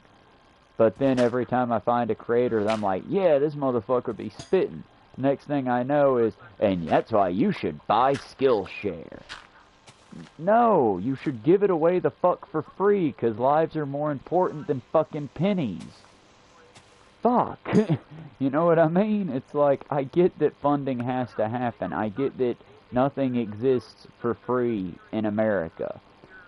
But until it does, anyone that can afford to make it exist for free should be actively trying to make it exist for free. It's why once I get my vegetables going, I'm not going to sell them, y'all. I'm going to have a stand. There's a difference. I'll put out a cup for if you can donate, feel free. But no, food. You hungry? Food. We need to... And don't get me wrong, there is greed in that too. It's a part of me, because to me, I am a biological male, even though I'm gender queer in a sense that I would wear dresses given the chance. I really love vests. I like having my hair done long. And I'm gender queer, but I identify as man, and to me, I feel like a man when I'm able to feed my neighbors. I feel like a man when I stand in the way of someone else getting hurt and take that hit. I feel like a man when I do manly shit. I don't feel like a man because some woman's cowering from my fist. That makes me feel like a little bitch. That's the thing, and that's why I try to I want to be a good influence, even though I know I'm not a good influence. I'm not perfect, y'all, and I will never ever claim to be. I'm just, much like you, doing my best. And whatever we can do to better each other, we should build on what makes us better and work on fixing what makes us worse. It's like when I was giving Clinton credit for backing out and being, like, resigned in shame, and Bear Beater corrected me, mildly rudely, but I don't mind, on the, no he didn't, and then went on to explain, no, he stayed in office, he finished out his term. And yeah, it sucks hearing that. I was wrong. But what do? Well, fuck, I was wrong, I was proven wrong, and I move on. It's that easy, y'all. I mean, I hate to sound like a little kid here, but it really is just that fucking easy. Own your losses, try to improve upon them. Because, yeah, y'all, it is right wing, left wing. It's the same fucking bird. It's why I constantly say there is no left in America. We have left leaning, but there is no left in America. What Americans consider the left, from talking to other people, not out my ass. I've never been able to escape Project Prison Camp America. I've never even been out of Project Prison Camp America. I'm going off the dream of people that have been and come back, and people that just get to live in better places than us. And I constantly got to hear, well, if you don't like it, then fine, I'll pay $1,000. $1,000, and I can leave this shithole behind, and I don't care what happens from there. But that'll be $1,000 for just me. I need extra money for my pets, and I need at least enough to have a van or something to supply me with life. So, you want me out? Fine, I'll leave. This place is garbage anyway. Oh, you thought I was just gonna fold. No, I'm being real. You want me out of America? You hate me that much? Pay me about $2,000 and I'll leave today. I will start getting my shit in order to leave. And if you fire that at most of these patriotic, well, nobody wants to work no more, folks, typically they shut their shit down real quick. They'll get petty with their shit. Oh, well, you just don't know. Yeah, I don't know what it's like outside of my country because they make it almost impossible to leave. Furthermore, my country is so misbehaved on the world stage that when I leave, I feel like there's a target on my back, not because of anything that I've done, not because the world's a scary, vicious place, but because, oh yeah, I love this place, the artwork is beautiful, the food is to die for, and my country has bombed the unholy fuck out of it several dozen times because they want to exist without capitalism. Well, that put a damper on the vacation, didn't it? I mean, y'all, why you think it is that with my particular skin color, they say, well, you can go to Jamaica, but you better not leave the resort? Why? Why is that, though? Yeah, I get it, you shouldn't do it, you'll get hurt. But why? Is it just, oh, the Jamaican people are violent and tribalistic and... No, it's because America's been a cunt to Jamaica for so long that outside of that little area of people that's like profiting from America, everyone else is suffering because of what we've done there. So yeah, if you wander off into the areas of people suffering and rub their nose in it, well, that just goes back to consequences, folks. It's why in America a white man can look at a little boy, or a white woman can look at a little boy on a playground and call him the N-slur, and then call his father the N-slur and make $100,000. Try that shit in Jamaica. Try that shit in Germany. Try that shit anywhere else. A, you're going to get arrested because you're acting like a rude cunt. Or B, that father's going to knock the teeth down your fucking throat because certain things are fighting words, you cunt. But that's the point. I wouldn't use the C word on one of my lady co-workers to their faces because I'm not a rude cunt myself. I will say it in this stream. I will say my co-worker Liz is a first class, see you next Tuesday. But that being said, I also was brought up with manners, you know? And that's where some of it comes into, is there's certain things that, yeah, you say them, regardless. When Liz or Donna or anyone gives a Nazi dog whistle talking point, I straight up say, hey, that's a Nazi dog whistle talking point. I don't know if that's what you intended it for, but that's why we need to call out dog whistles whenever they get used. Oh, well, you're just so sensitive. No, I'm not sensitive. That's a dog whistle. Finish your thought. What is the butt of that joke? If the butt of the joke is, oh, trans people are gross and yee, penis. Yeah, that's a dog whistle. You're being a cunt. Don't punch down, asshole. If the butt of your joke is, oh, my trans friend, she just eats so many goddamn pickles, she's worse than the pregnant woman I know. Well, that's relatable.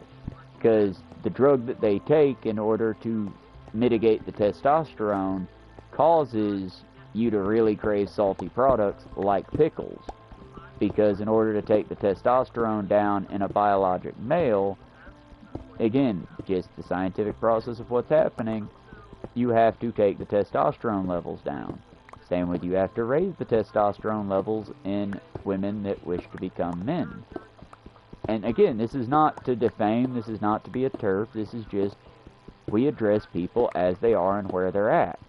I mean, technically, in the same vein, if you want to punch down at people and you want to be that edgy boy, fine. From now on, when you see your grandpa walking with a limp, just like, hey, cripple, what you doing, cripple?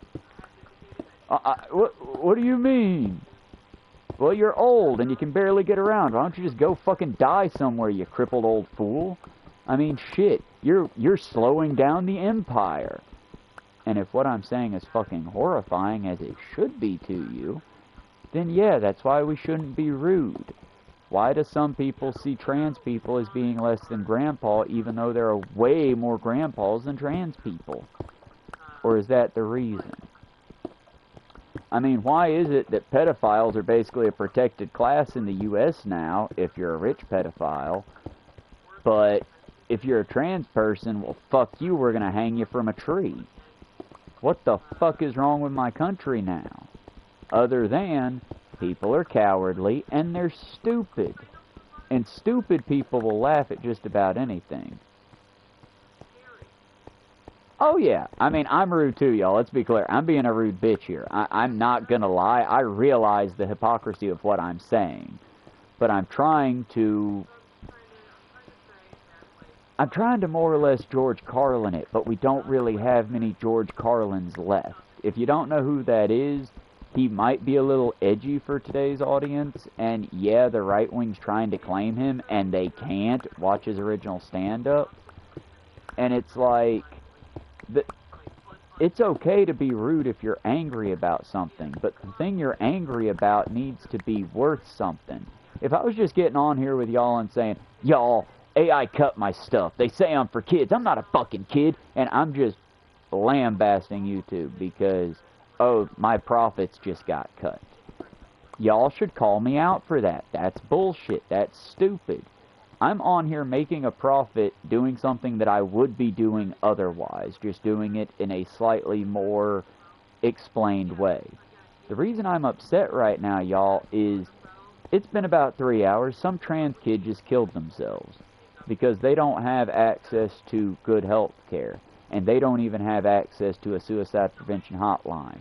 Hell, get more real with you. It's been about an hour. A United States retired service member likely just permanently signed off because of the horrors of what they either helped do or the horrors of what they had seen done.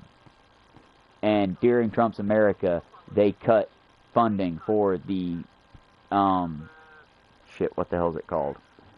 They didn't cut all of the funding, but they cut the funding to soldiers so that they can only get help now at a VA hospital. And for the record, I hear you if you're not military brat adjacent or military. Oh, well, they still got health care. What are you bitching about? The VA hospital is so badly done, I know people that have avoided getting medical care because they knew it would be a 4-hour wait and they might be at the VA anyway, so they just waited and went to the thing. I know vets that have gone to the VA and slept at the VA for 2 to 3 days to get seen. And this is good medical care in the United States, y'all. This is the good medical care in the U.S. That should scare you if you're a United States citizen. That should let you know, no, friends, nobody other than the rich elite have it better than you. And for the record, when I say rich elite for sake of clarity, I'm not saying Jews. I'm saying fuckers with over $400,000 in their accounts. And yeah, that's a lowball number. You might have that in your account right now. But $400,000 will be enough to cover you going to the hospital for a minor emergency. If you do not have $400,000 in your account right now, congratulations, you could die today. I'm not being joking there. I'm not following it up with a fun little quip. If you're an American citizen and you do not have $400,000 in your savings right now, and you have a heart attack, or you blow your knee out, or any other minor thing that can happen, yeah, that's the number, y'all. That's the number.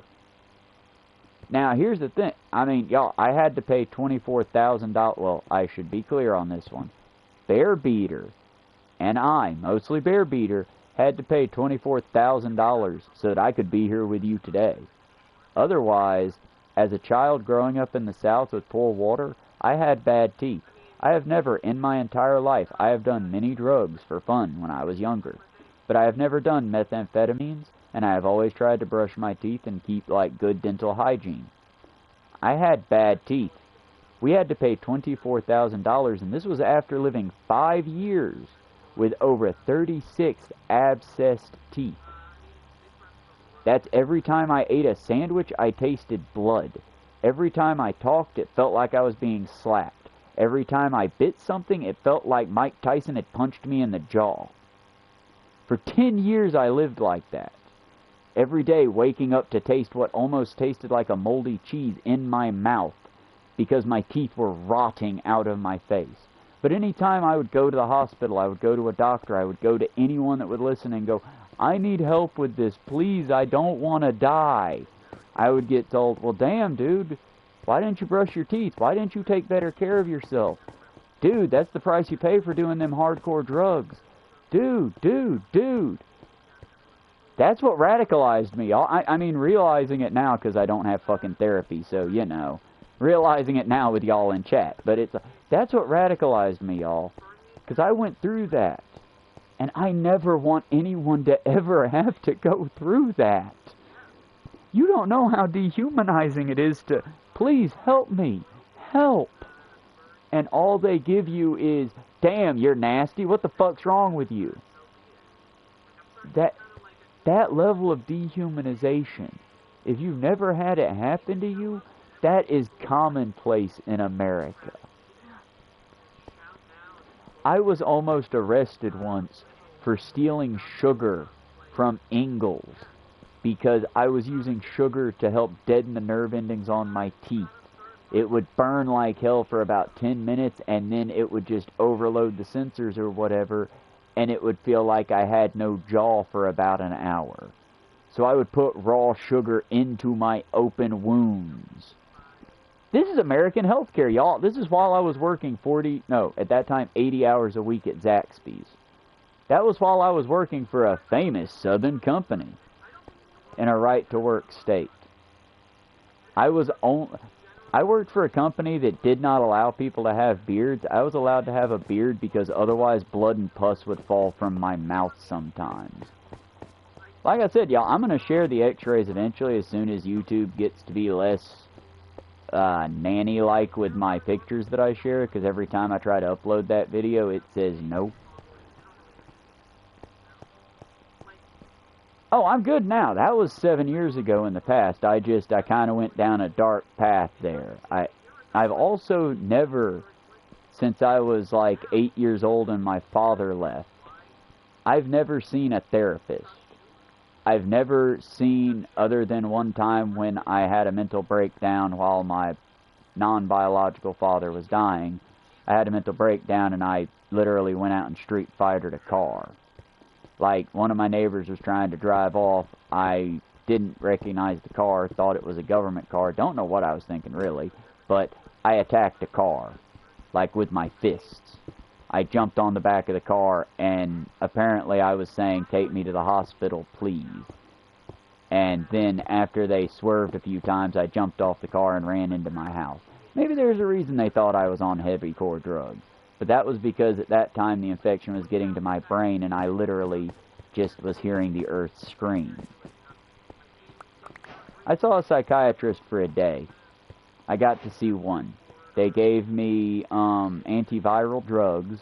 They held me for a week to make sure I wasn't a danger to others or myself. And then they just cut me loose.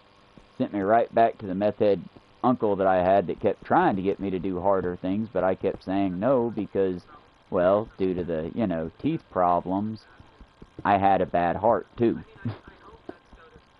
And I realize the more I talk, the more insane this story sounds. But understand, this is well in the past. It's dealing with life in America. And yeah, it's kind of fucking insane here, y'all. I mean, y'all, I've got coworkers that have had chest pains, like bad, had to sit down chest pains. And they didn't go to the doctor because they couldn't afford a hospital visit and couldn't miss work the next day.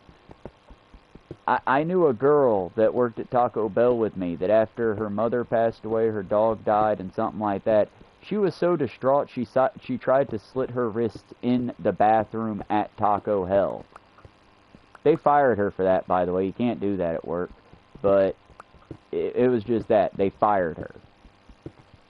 They didn't seek mental help. They didn't, "Oh my God, dear, let's help you get some stability. Hey, do you need a place to stay that's not someone trying to give you the rod?" No, it was, "Oh, you're mentally unwell. Get the fuck out of here, crazy person." And they fired her. I mean, y'all, it's like when one of my coworkers asks if I'm alright, and I just look at him and go, every American movie you see, every fucking I got a whole goddamn shelf of Marvel behind me. I could not look through that shelf and find something more accurate than what we live in today as far as comic book villainry is concerned.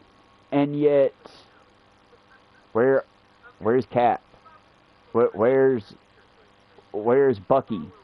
Where's Tony? Where are the heroes at? Well, friend, this is the time when I tell you all dramatically, look in the mirror. There's your hero. We don't get to have fucking Captain America. We don't get to have Tony Stark. We get to have, God damn it, y'all are going to take away my nerd card now. I forgot his actual name. We get to have Moon Knight. We get to have Constantine. You want to be the hero? Well, guess what? Being a hero comes with a whole lot of fucking mental and physical scars. And it comes from people like myself, like you friends in chat, that have suffered in silence and suffered and dealt with shit. We get to be the heroes. Now, here's the big question for you, and this is what I was asking Alan, and I derailed my game to do it, but this is what I was asking Alan. For him, I framed it more Star Trek. For here, we're going to stick in the frame of, like, superheroes and big decisions. Do you want to be the daredevil? Do you want to be the one who's been hurt badly, been knocked the fuck down, and gets back up to try to fix it the right way, no matter how fucking hard that is, even if it fucking kills you? Or do you want to be Frank Castle? Do you want to be the guy that's seen enough shit, taken enough shit's fucking tired of it, and you know what? Kill them all, let God sort them out. And I do not, sadly. I am not on many social medias. I might... Actually, I need to check. I did make a Discord so I could join Hannah's Discord. I got a YouTube community page where I share the videos, and I was going to see once that grew big enough to get a Discord, then try to go for that. You know, the whole, if you build it big and quick, you're going to get a lot of bots and it's going to break. I'm trying to build our movement slow and steady. And yeah, y'all, I speak dramatically, I speak big. I'm begging y'all.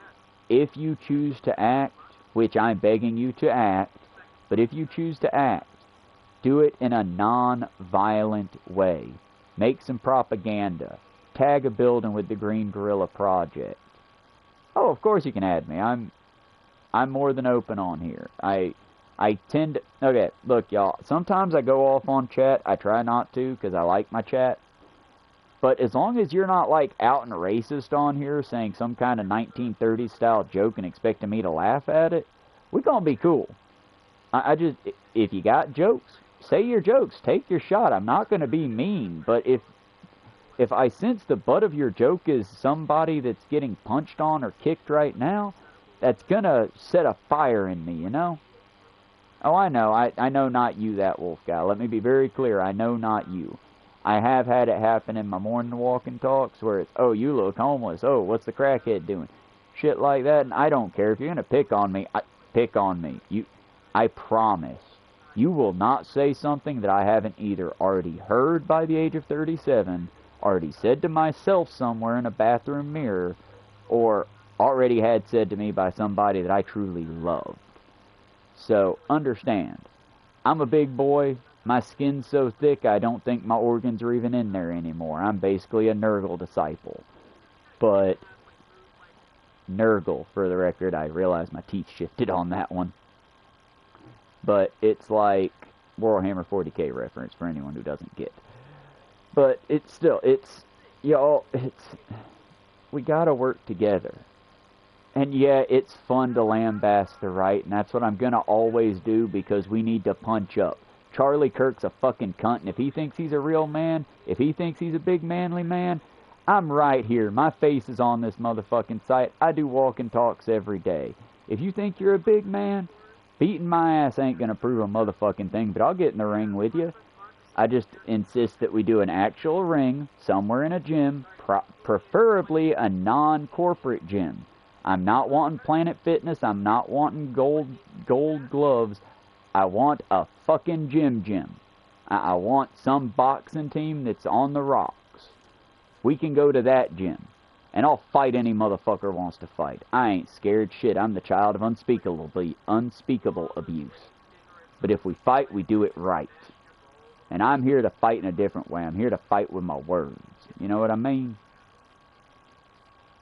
Like I said, we can't tear down the Master's home with the tools the Master gives us. But that being said, they're never going to give us the tools for our freedom. We have to take those. On YouTube, my name is, it should be in the description too, but it's Hiking Hound Artist Ground. If you type in Travis Croy, apparently there's a lot of Travises out there, but I'm the one dressed in the Scottish-Irish apparel. Give me a second, and I will pull open the actual community tab, because you should be able to access the community straight from the channel. Whoa, my subscribers jumped up. I got 138 now. Hell yeah.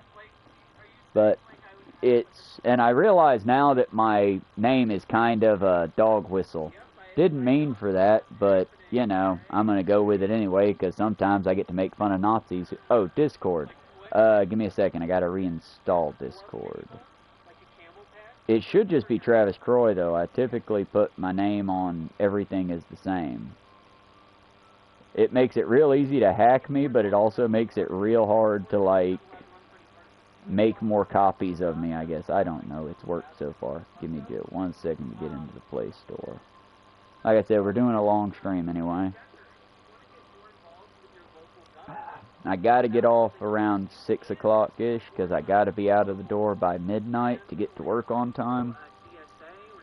I gotta walk the 4 miles in. Standing on principles is hard, y'all.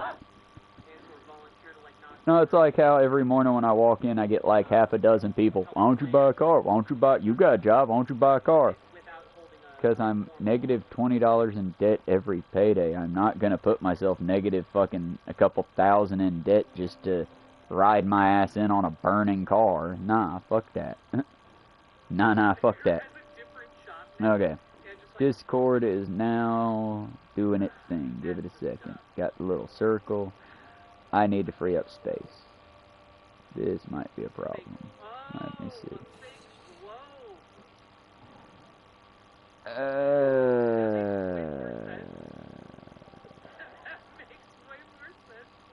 Well, shite. Well, maybe. Let's see if I can get rid of Google TV.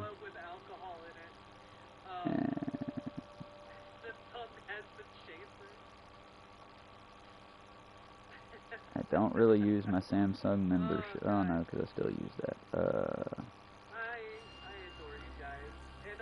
I need to no, I can't get rid of Messenger. That's my one contact to my sister right now.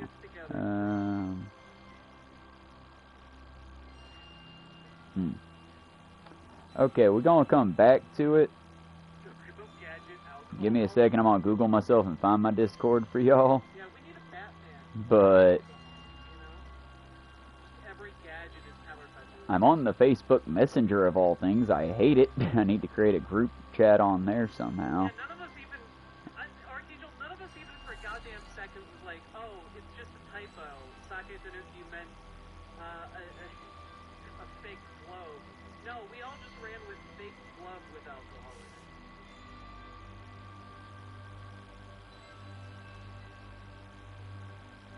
Oh my fucking, no, never mind. Never mind.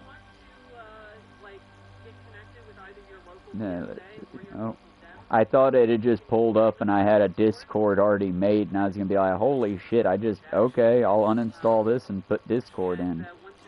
It gave me a shit ton of links. Let's try this. Oh, damn it. Now I've been corrected to Travis Scott. Damn all these more popular Travises. There can be only one. I am totally joking. I realize in the world we live in.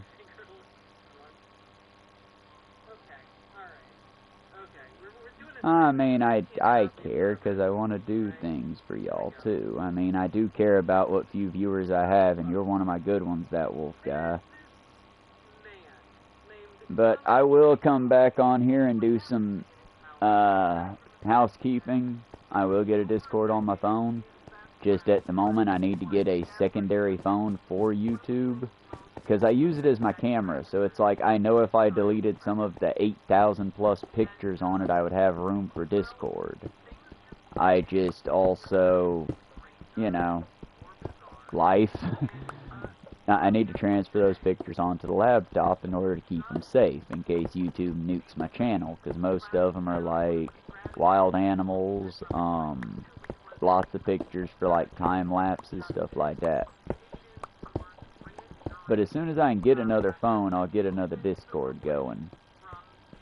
For now, there is a YouTube community though, if you want to find me in there, and I do post there sometimes hourly. Typically, if I'm not on here doing a live stream, I'm keeping my eye and my finger to that pulse, because YouTube's like my only social media that I use, really. The main reason why is I want to try to be... If you click on my... If you're on YouTube itself, you should be able to just click on my icon. If you're not on YouTube, I think you have to be on there. Like I said, I need to get an actual community set up, because I'd love to have a funding project going and actually, like, not just funding myself, but if you're in a different state and you're trying to do your own seed vault or trying to grow your own part of the prairie or wild food, green guerrilla stuff, I'd love to be able to, okay, well, let's talk on the phone. Oh, you're a person and this ain't a scam. Hell yeah, brother. And be able to send you, like, here's a box with roughly $50 and, like, 50 pounds worth of seeds. Something like that, you know? I mean, that's the thing, y'all. The biggest thing is I want us to have funding, but I don't want your money. I feel dirty just saying it on here to say, hey, here's my link to fund me. I don't want your money. I feel dirty. I fucking hate money.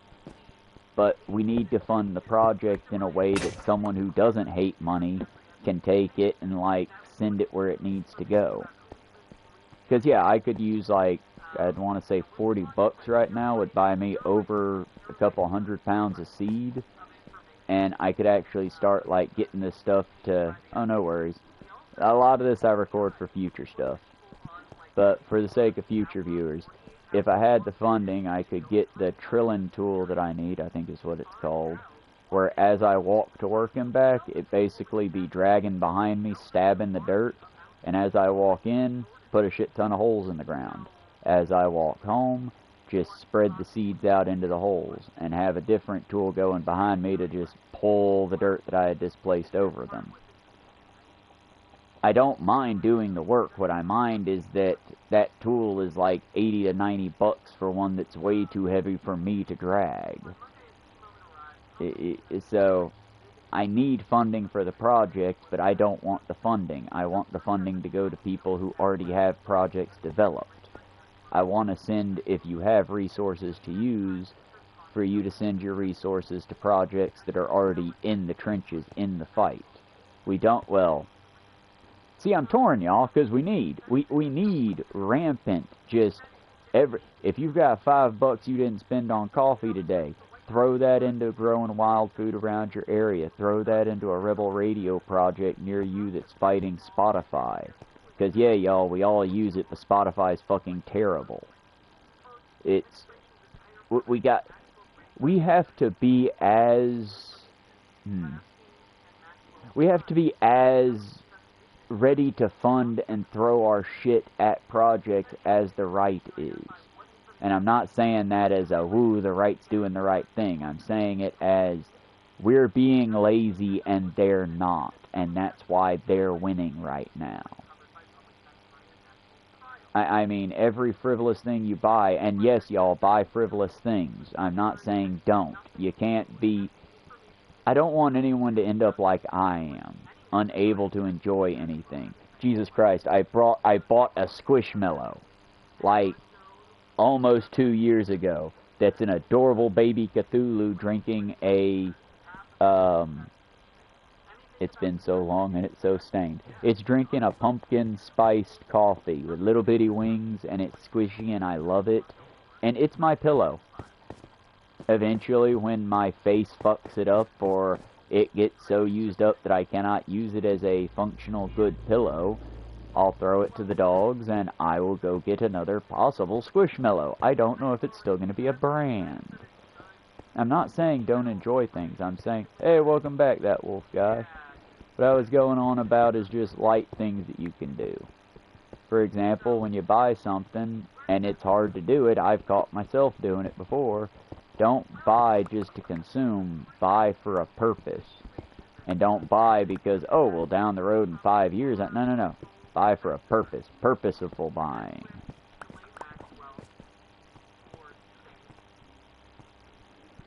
Well, like, for example, my Squishmallow. I'm not saying don't jump on the craze, it's a fun craze, but I also have my regrets. For example, I have 2 boxes worth of Funko Pops that if I had a kid, I would give them to my kid. I don't know what to do with them anymore. They're cute. I like them.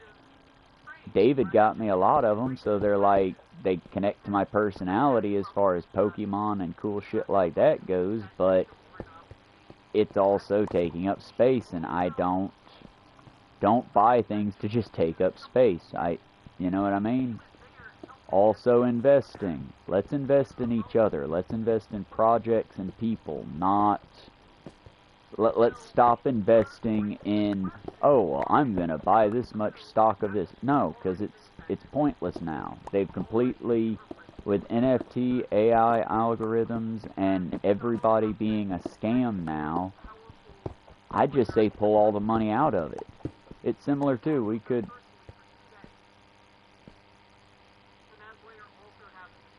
I've thought about that, but I need to find a good charity, because who needs a plastic piece of shit? I mean, I'd love to give it to, like,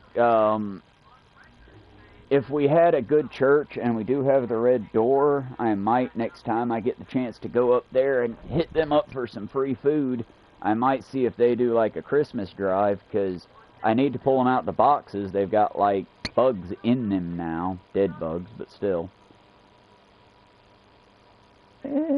Maybe. There ain't one nearby here, but that could work if I could send them in via box. Like I said, I had originally thought of just giving them to kids in my area, because I know there are houses with kids, and what kids don't love Pokemon. Just like taking them, pulling them out the box, cleaning them up real good, and then the next big gift-to-givey holiday, just dropping them in the mailboxes, or ideally on the mailboxes. Don't interfere with the U.S. Postal Service. That's federal offense. But just, you know, if I know the kid likes Pokemon, sit a Growlithe on his post box. Make sure it's got something on there to where the kid can see it, and then they'll take it. If the parent questions it, come back with the reassurance, no, it was me, it's not some creep, it's just me, your local neighborhood weird guy. Like I said, that's why I try not to be witnessed when I do things, but at the same time, if you're not known, it is kind of weird. Like I told David when I first started working with wood, which I really wanted to make that my big stream thing, and I will eventually. But I want to make things for people and leave them around. I want to be the eldritch horror not eldritch horror, I guess, the eldritch entity my town has. I want, when I get too old to do this, to pass that knowledge on to someone else and then pick up the torch and continue. Not for money, not for the brand, no, because it'd be nice.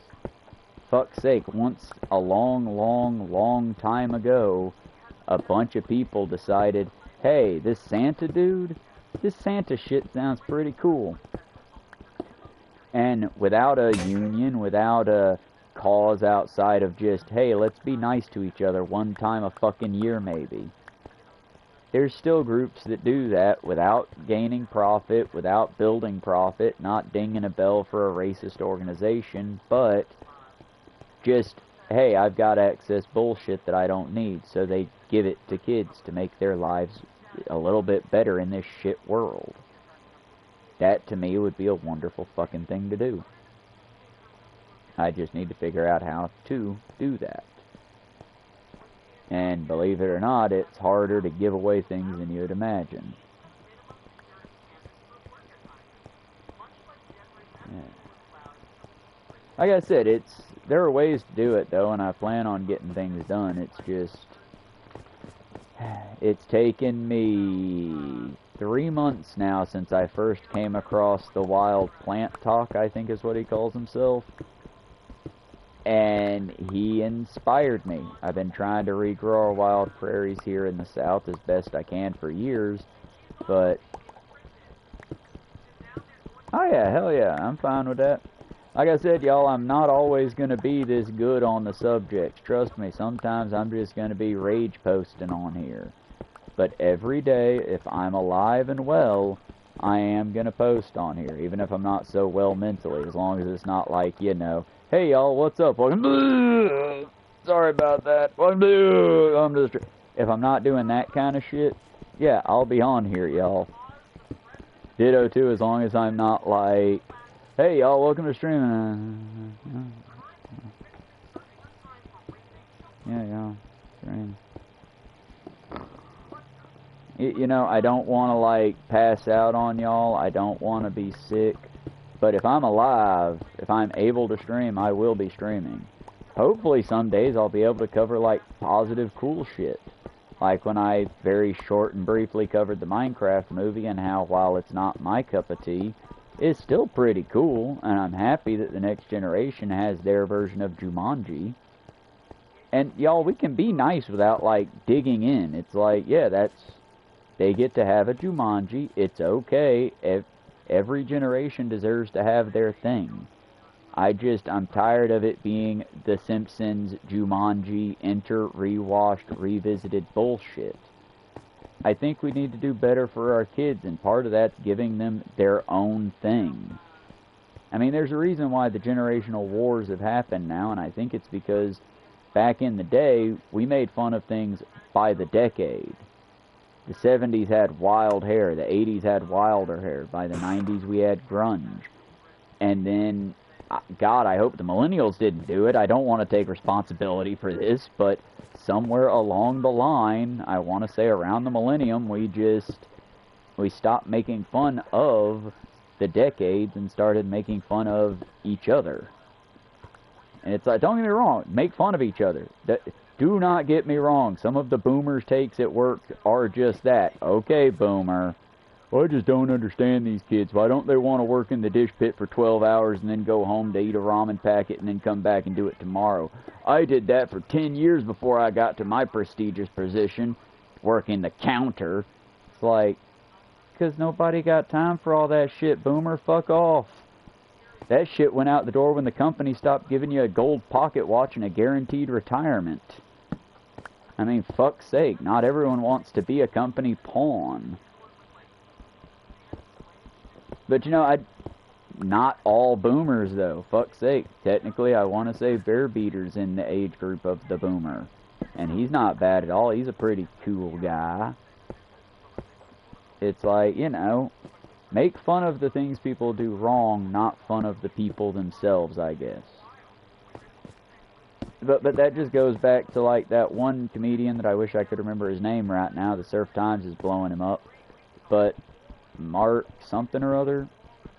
Either way, his big thing is just he did an interview with Howie Mandel, and as a comedian, he's fucking tired of punching down. He walks through the comedy club walls, and it's, oh yeah, and then this bit on trans people, and then he goes down the hall by 5 doors. Okay, well, I guess it's time for me to do my bit on trans and gay people. No, you don't. You know, back in the day when you made fun of something that everyone was making fun of, we called that being a fucking hack. We called that being garbage. Get some standards. It's why I try to, I made some jabs at Labubu, but I'm not going to get on here and make fun of some kid crying because they spent $10,000 or some crazy shit to get a golden Labubu. And no, they didn't just, here's $10,000, I want that gold-plated stuffed animal. No, they got tricked. It's a gambling system, and they played blackjack until they hit blackjack on 21.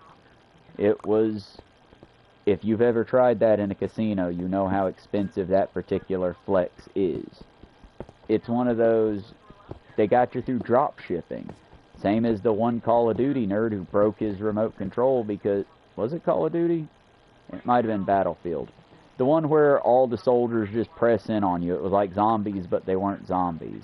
Either way, just like that kid who'd been playing for 8 hours on that level and had like all sorts of cool shit built up, wanted to be Ultimate Noob Poner 9000, so spent 70, 80 bucks worth of his real world actual worked for it money to get the mod drops and the fucking crates the loot crates that he needed.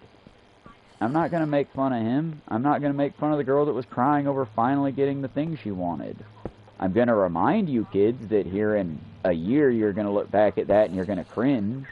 Same as I did when I bought the Minecraft Skyrim expansion pack, and now 3 years later, hey, does anyone want to play Minecraft Skyrim? Trick question, you can't, it's gone. That's the thing though, is I wasted like, I want to say almost 20, it was like buying a new game. And what it did was it added, the Ender Dragon would fly around all the time, just different areas had an Ender Dragon now. And it replaced the pigs with furry pigs that look like boars. Come on, Chief, up on the couch, Chief. And there goes that remote. See, when my remote breaks, it's not because I'm angrily throwing it, it's because I'm stupid and I sat it in my lap while I picked my dog up. But don't throw your remotes, y'all. self-control is a skill like a muscle you gotta work on. But, yeah, I bought Skyrim for here. It added new skins to every villager, to where I'd go into a village and, like, the blacksmith would be an orc. It was neat as hell. And it does, if you can find it, good for you. I can't. It was for the PlayStation 3, and I haven't been able to find it since upgrading. Even though I bought it and I've looked, it just, poof. And that's what I'm saying. With that being the way it is, well, I cannot actually vocalize for piratism, but, you know, yo-ho, yo-ho, y'all know where Pirate Bay is. If purchasing it doesn't demand ownership, then, I'm sorry, piracy is no longer a crime. Like I said, y'all, I'm just saying, don't waste your money, because, my God, they're trying to get you to waste your money. And if it brings you happiness, well, then it's not a waste of money. But if it doesn't bring you happiness, what the fuck are you even doing, friend? I mean, I can't tell you the number of people that I know that play Magic the Gathering, for example. I know I'm punching down a little here, but I know people who play Magic the Gathering, who love Magic the Gathering. And when I tell you why, it's because it went from being a skill where, like, oh, you can build any deck, and the most asinine among us gets to win because the cards break their own rules constantly, y'all. But it's like, back in the day, 20 bucks, jump in, enjoy, community. Now, 20 bucks you can play, but you're not really going to win anything unless you just get real lucky. You're going to have to buy in for at least 100. And who the fuck's got $100 to spend on cardboard? Well, I'll tell you who. That nerd who's been playing Magic since he was in high school. This is his community now. Same as back when I started working on wood carving. A wood carving knife?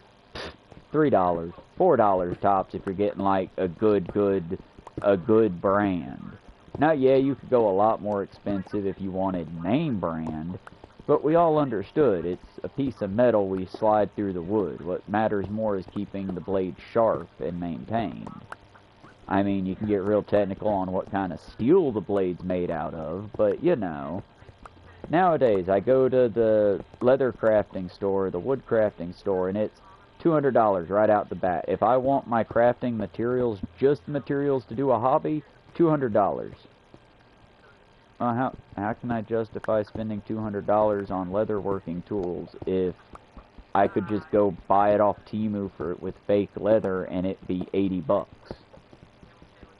I mean, it'll be the same thing, it just won't have my soul in it.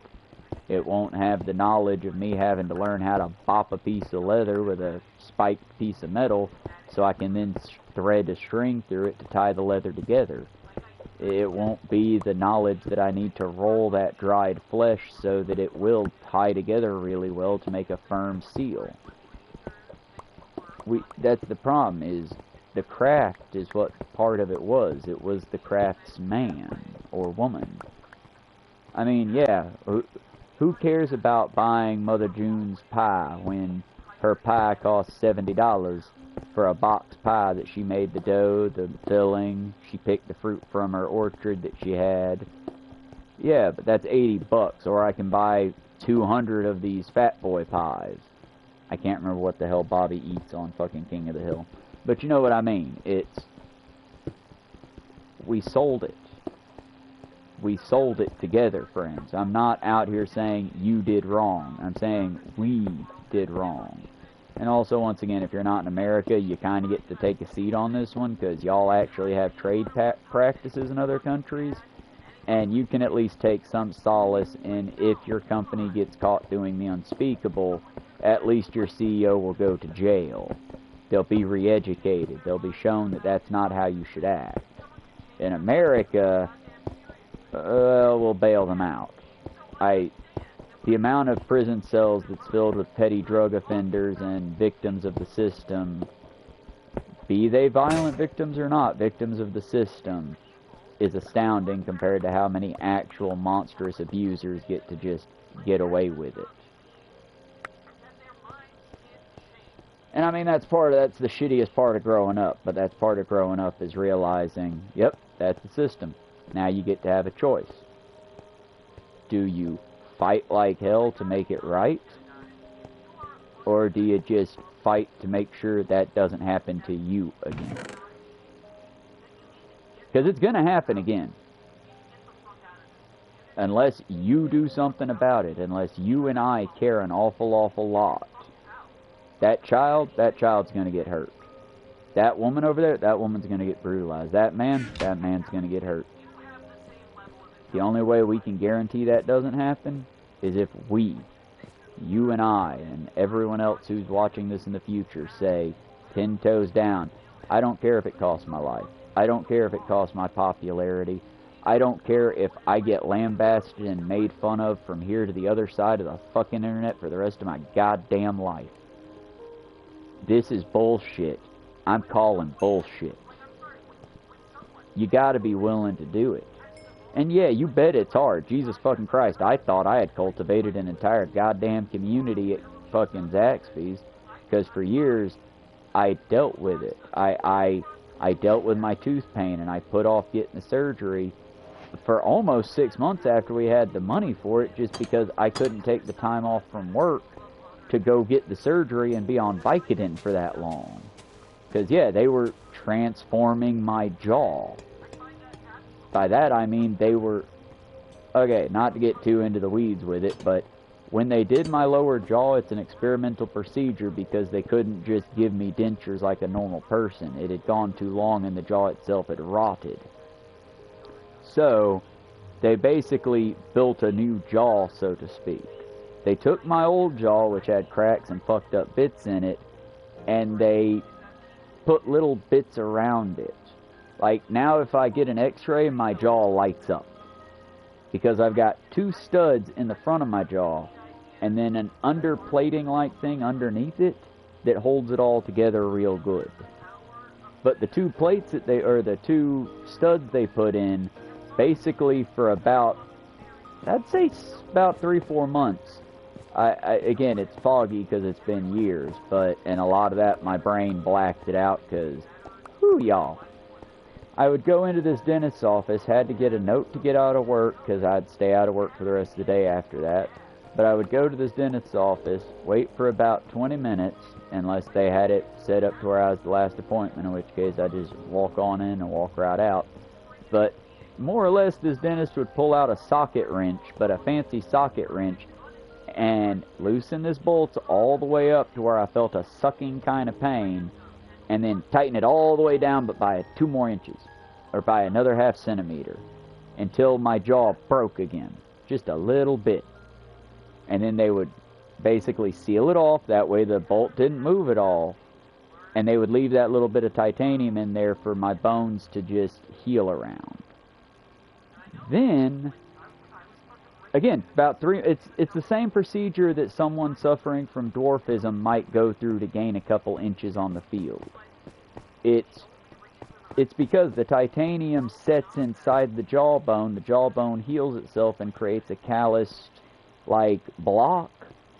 And now I don't need denture glue to wear my dentures. If you punch me in the face, my teeth aren't coming out on the first hit. Now, they'll probably come out on that second hit, so don't do it, but I have to do a whole thing before I get in the ring. But I can do that now. I just have to avoid certain hits because my jaw's not my jaw anymore. And again, maybe that's why I feel a certain degree of sympathy having not been trans, but being transformed. I can relate to someone going, okay, I just can't live like this anymore. It's gonna hurt. I don't care. No, you don't understand. It's going to hurt. Okay, yeah, I'm fine with it hurting, as long as it will stop, right? Yeah, it'll stop hurting after a while. Okay, fine, bring the pain. I understand that. When I say I understand that, I mean I understand now.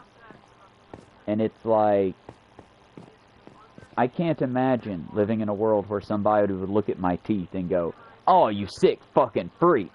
What the fuck's wrong with you? I can't imagine living in that world. So, I can only imagine what it must be like for these men and women who now finally feel comfortable in their bodies, but all these right-wing jackasses who don't have the bravery to stand 10 toes down and say that they feel insecure, they get to tear them down for the rest of their lives. No, fuck that. That's not right. I call bullshit. Not only do I call bullshit, I'll fight that bullshit. And yes, I mean with words, but if they push me to it, yeah, with fists too, because fuck you. It's, y'all, it just means that. It's a level of empathy. It's a militaristic empathy. It's a, I have suffered, I understand it, fuck that, I got nothing good out of that trauma, so let's not make anyone else go through that trauma. That's all it is. That's where my radicalism comes from. Is living broke and poor in America for 37 years, I've seen a lot of it, and I haven't seen even an egg cup of what a black individual has seen. Or what a undocumented immigrant, or documented in this case now, has seen. And I understand that. And I'm sorry. Because having experienced what little bit I've experienced, I can only imagine. And I can only imagine the fucking rage and the fatigue and the exhaustion between, hey, no, you should kind of be empathetic to that individual. That individual? Why that one? Because they're a fucking person, you goddamn ugly-ass pig cunt. Oh, sorry. Nope. Gotta put on my happy face. Gotta put on my white man face. I mean, because they're people, person. Like you. They're not people like me. I was given nothing. I climbed out of my mother. No one ever helped me. I milked her tit like a cow.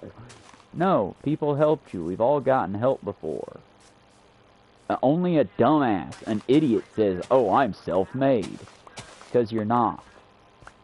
Nobody is self-made. You want to know what happens? I'll tell you what happens. Look at our history books. Go to a graveyard that's older than 200 years. Go look at all the self-made people. You'll see a whole bunch of tiny graves. And a whole bunch of graves with real short dates in between them. Born in 1920, died in 1938. Born in 1932, died in 1961. You're going to see a lot of real short dates. You're going to see a lot of self-made dead people. Because that's what making it yourself does. Now, by all means, don't get it twisted. If you can make it yourself as far as like crafts, clothing, cooking for yourself, self-sufficiency, fuck yeah, do that, friends. But no powder's going to make you a man. No beard design is going to make you a man. What makes you a man, from my humble perspective, is doing the hardest fucking thing you see to do. Because it's there and it needs to be done. Not because you want to do it. Not because it makes you bigger or stronger than anybody else. But because it has to be done. Someone has to do it. And if someone has to suffer, well, you already know what that suffering feels like. So fuck it. Once more into the breach. And y'all, suffering ain't just like, you know, the scars that bind us. Because if I will eventually take a picture, and I'll just take several pictures of all my various fry cook scars. Because, yeah, y'all, people overlook the shit out of it until I shave the body hair off, and then they look at me and go, holy fuck, what you been through? Oh, this is 10 years of just cooking in a fast-paced kitchen. Fryer burn, this is where I bumped into the machine, this is where I was preparing meat, and I accidentally cut myself with the knife. This is where the machine almost took my body out.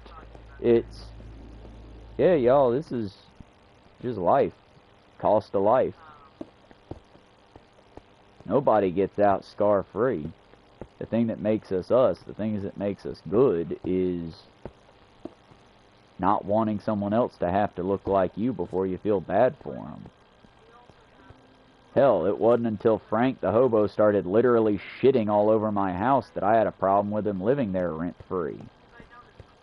My problem became, he kicked the main water line out and he was doing militaristic sabotage my house shit. When I was already living on very hard times because I was trying to save the house and bring it back from a meth head having owned it for so many years, while I was busy trying to take care of that meth head's father and my grandfather. It's like... So yeah, I lost my temper. If you watch back about 2 months ago, I straight up yelled at Frank on the fucking street, called him a piece of shit hobo. I was mean. I was rude. That was wrong of me, but fuck it. Y'all are watching a real, genuine human being here. I fuck up. The only thing I can promise you is I'm never going to punch down if I can help it. And if I say a slur, I will apologize prolifically. I'm going to apologize for it because I didn't mean to, and I will go forward and try to never ever say that slur again. That being said, this is the internet. People do be trolling. If I say something like clanker and you go, oh man, that's a slur, I'm going to need a reference. I'm going to need a reference and you telling me what it's a slur to. Because I've also been non-ironically told I can't call white women cracker or Karen because that's a slur. You can't slur the powerful group. You can't slur the powerful group. I'm sorry. That's not to say you shouldn't. That's to say you can't. The reason cracker is not a slur, same reason honky is not a slur, is that group had the fucking power. I'll take hillbilly as a possible slur, but even then it's sort of... I mean, if you're talking about Appalachia, yeah, that's a kind of slur. If you're talking about Daryl, who lives next door, who cooks random roadkill because he thinks it's neat, no, that's just Daryl. He's just a little fucked up in the head. He fits the description. You know what I mean? And then even saying that, I feel like, do you know what I mean? Because I don't want to use slurs. And the biggest thing about a slur isn't that, oh, it's a naughty word. It's that it's a word that's used specifically just to hurt somebody. I'm not describing that black individual when I call them an N-slur. I'm describing every black individual I ever didn't like, every loud individual I've ever met, every person that I disagreed with and was also of a different melanin cut than me. That's why I don't use that word. It is just a terrible fucking word. If I call someone a cunt, I'm not calling that woman a cunt because she lacks all warmth and depth. I'm calling her a cunt because she represents every negative feminine stereotype I have ever run into, whether that be pettiness. Sorry, y'all, I'm having to dig deep here on this one. But whether that be pettiness, whether that be the self-absorbed, oh, but we girlfriends until I can use you to get my leg up. The backbitingness, the cattiness.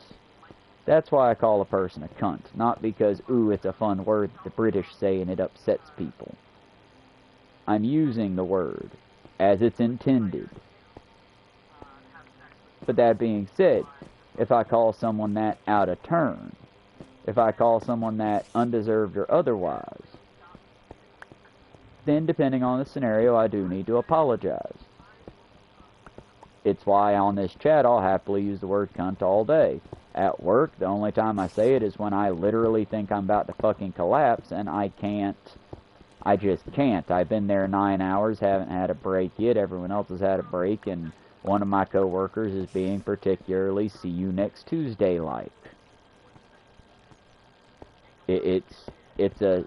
When I do it, it's a cry of help. It's a, I'm about to fall, not a, hey, y'all, look at me, aren't I popular now? But it's the same thing as during, I can't be on Jubilee. I can't even try to be on Jubilee. Because as soon as I sat across from the little white girl who was, well, maybe Trump has a point. No, you have a point. I'd be fine. The minute I sat across from the, no, I am a Nazi. He'd get to that second hun, I'd be planting his head in the table. I'd just be banging that head like a fucking war drum. Because I know that once I pop that particular grape, there's one less fucking monster in the world. That's why I can't be on Jubilee. I know what I am, and I know my limitations, and I know what my breaking points are. I can deal with a Nazi that's nervous. I can't deal with a proud Nazi. A proud Nazi, I just want to put them in the ground. Send them on to heaven. Send them on to Nazi heaven where they belong. A nervous Nazi, we can educate them, because if you're nervous about it, you already know you're doing it wrong, friend. But hell, y'all, that's me. I shouldn't have to tell you that Nazis are evil cunts and that we need to hurt them.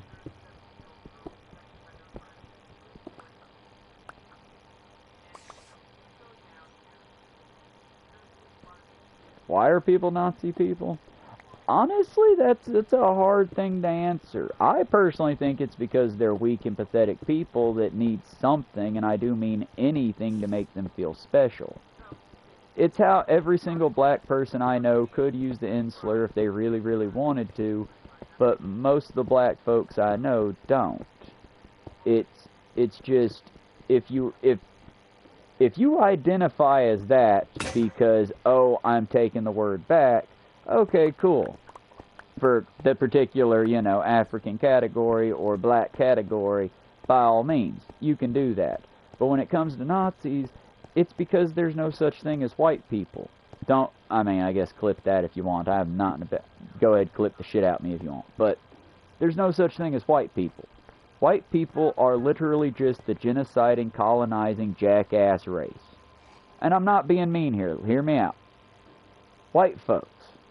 If you dial it back to 1920, what was white? That means you were from Britain, or you can trace your lineage directly back to Britain. Because they believed King Arthur was real, which means you could trace it back to King Arthur or some other pompous German king. If you were white, that was if you're Italian, you're a mongrel. If you're Japanese, you're a mongrel. If you're any other degree of white that is not ethno-European, you're not white.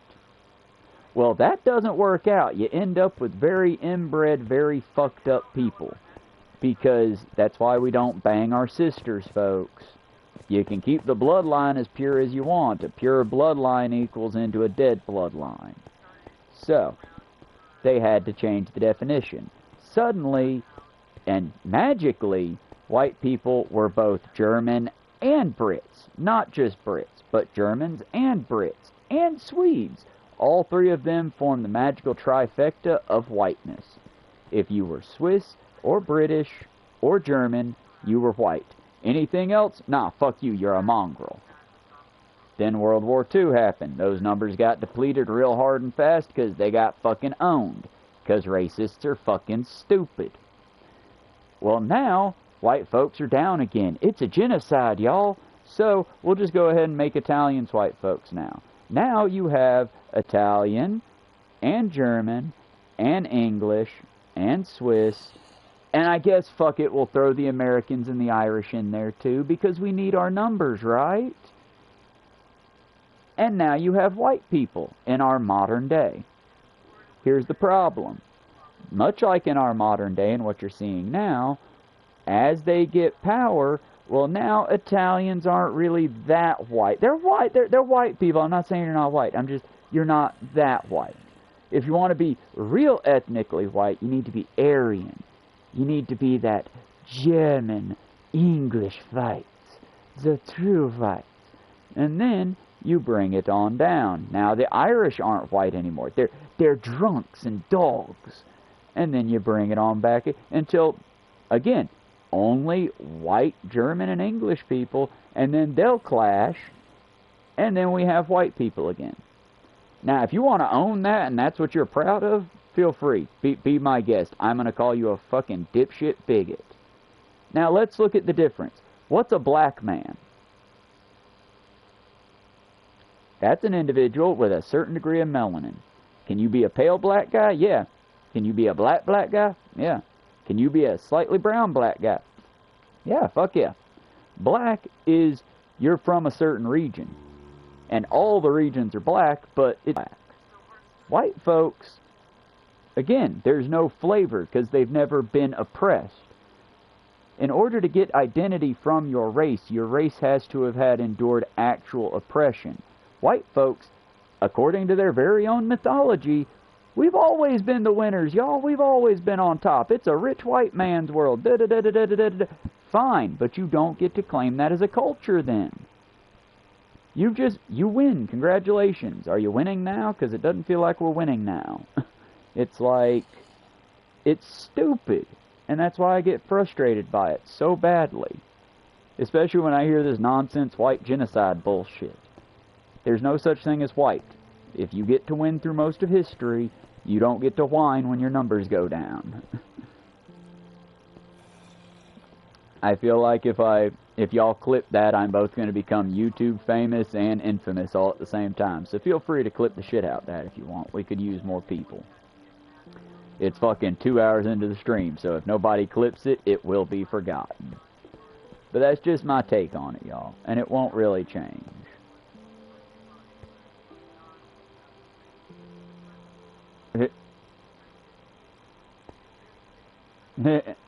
But yeah, it's like, y'all, I want a soapbox so people can hear my cause and hopefully help out the people in need. I'm not on this soapbox because I want to be popular outside of the necessary popularity. My ideal thing, we hit 100,000 videos, I've got like 1,000 people on my channel, we do one big live stream and then I vanish. Not because I'm dead, not because I'm gone, but because we finally fucking won the fight. At least for a little while, rationality is ruling over the world. Children can go to school, and regardless of their skin color, regardless of what their parents have done, they can go to school and get a proper education. Regardless of where they live at, continent-wise or country-wise. That would be the dream for me. That would be, at that moment, I know I can set this fucking mic down, I can go quiet, and I can finally vanish into the fucking woods like I was meant to be. But till that day comes, I'll be here, using the tools that I have at my disposal, which at the moment is being mediocre and alright at video games, and trying to bring attention to whatever causes I can bring attention to. And it's like, it's why when I do my walk-in talks, when I walk in, typically I have a trash bag with me and I'm gathering trash off the roadside. That's not trash I planted on the roadside. I don't have a car.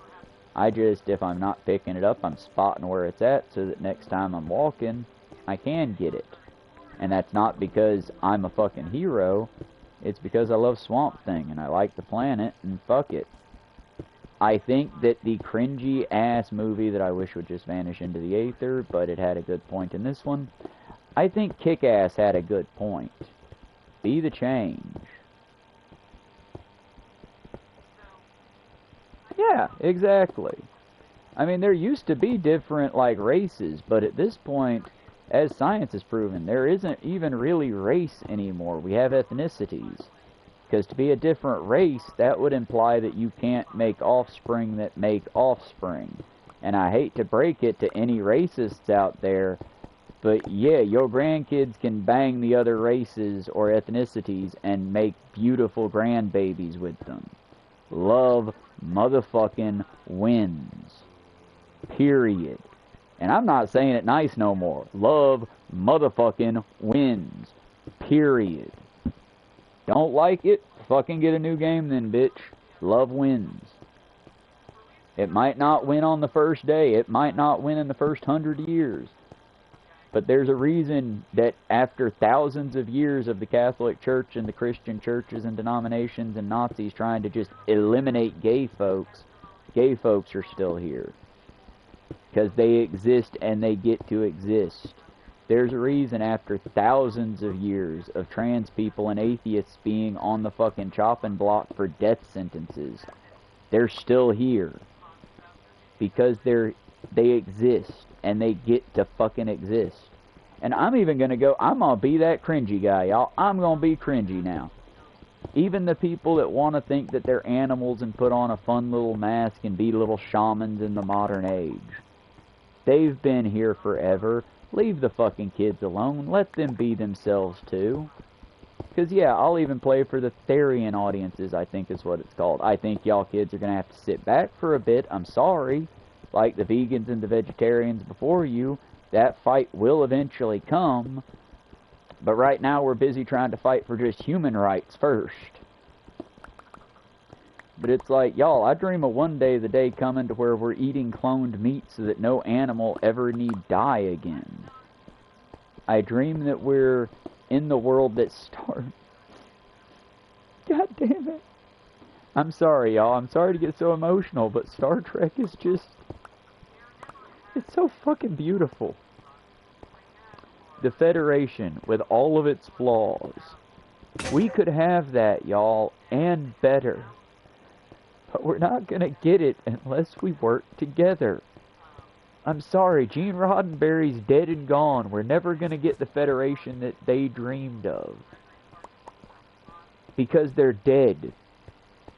They failed. Now it's up to us. If you want the Federation like I want the Federation, if you don't know what I'm talking about here, Star Trek. Type it in, look it up, learn it, love it. But if you want the Federation like I want the Federation, flaws and all, and to make it to where we can make it better, well, that takes all of us. That takes today going beyond borders.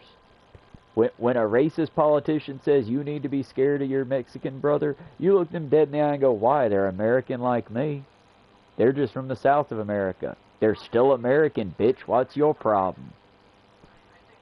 That's what it takes, is radical, sometimes absurd levels of just, what the fuck's wrong with you? Make them understand how stupid they're being.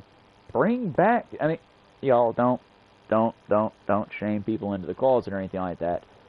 But when I say bring back shame, I mean bring back shame. Shame them.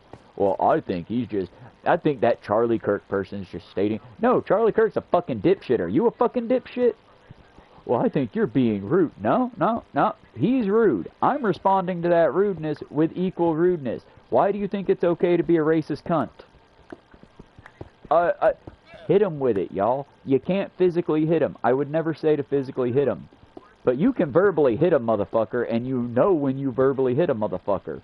Because they give you the, that they literally choke on their own words, you know? And part of that's being smarter in what you're playing with. But also, at this point, fuck it. Do it on camera. Let them clip you. Who cares? If they, oh, well, you were clipped by a right-winger. Yeah, well, they shit their pants, so I don't care. And that's exactly what well, Nick Fuentes clipped you saying that trans people are people, and people that dress in animal masks should be given litter boxes if they want them. Yeah, well, Nick Fuentes hasn't wiped his ass in 20 years because he thinks touching his own asshole is gay. This is your hero? This is what I'm fighting against? Okay, I'm not going to bother fighting. It's not worth fighting against. I win. Moving on. Give them that, y'all, because what the thing that the Nazis, the thing that the fascists depend on so much, the reason they hated Hogan's Heroes more than they hated the American GIs, was because they hate being lambasted. Drag those ugly, nasty fucks into the light and make them see themselves for what they are. No, you Nazi cunt. It's not because Jerome has a bigger penis than you. It's because he speaks to the woman like she's a woman, not like she's a conquest. No, dipshit. That person isn't intellectually weak and inferior to you. Just unlike you, they've been too busy to read all of those books. Maybe instead of talking down, talk up, uplift. But above all else, when someone's a rude asshole to non-rude assholes, be rude back to them. I've been snapped back before. Hell, I've gone after old people accidentally and caught people in collateral damage. And I'm thankful when I get called out on it. I appreciate my friends going, no, dude, wait a minute, you off on that. Because, yeah, I might fire back in my moment of passion. Yeah, I'm fucking off on that? Fine, how the fuck am I off on that? Well, dude, when you're saying that, would you fight your own dad? Well, he was abused by his dad. It's fucking wrong to say that to him. Oh, fuck. I might be angry about you being right, but you's right. That was my bad. That was fucking wrong of me. I'm sorry. But that's the same thing as all these fucking bullshit hack comedians. Oh, I won't put a trigger warning on my stuff. Here, we die like men. Oh, so I should just take this set of fireworks and scare that American GI until he shits himself, right? And then giggle about it because he watched all his friends die in a foxhole. Isn't that fun? Yeah, that's why we have trigger warnings, y'all.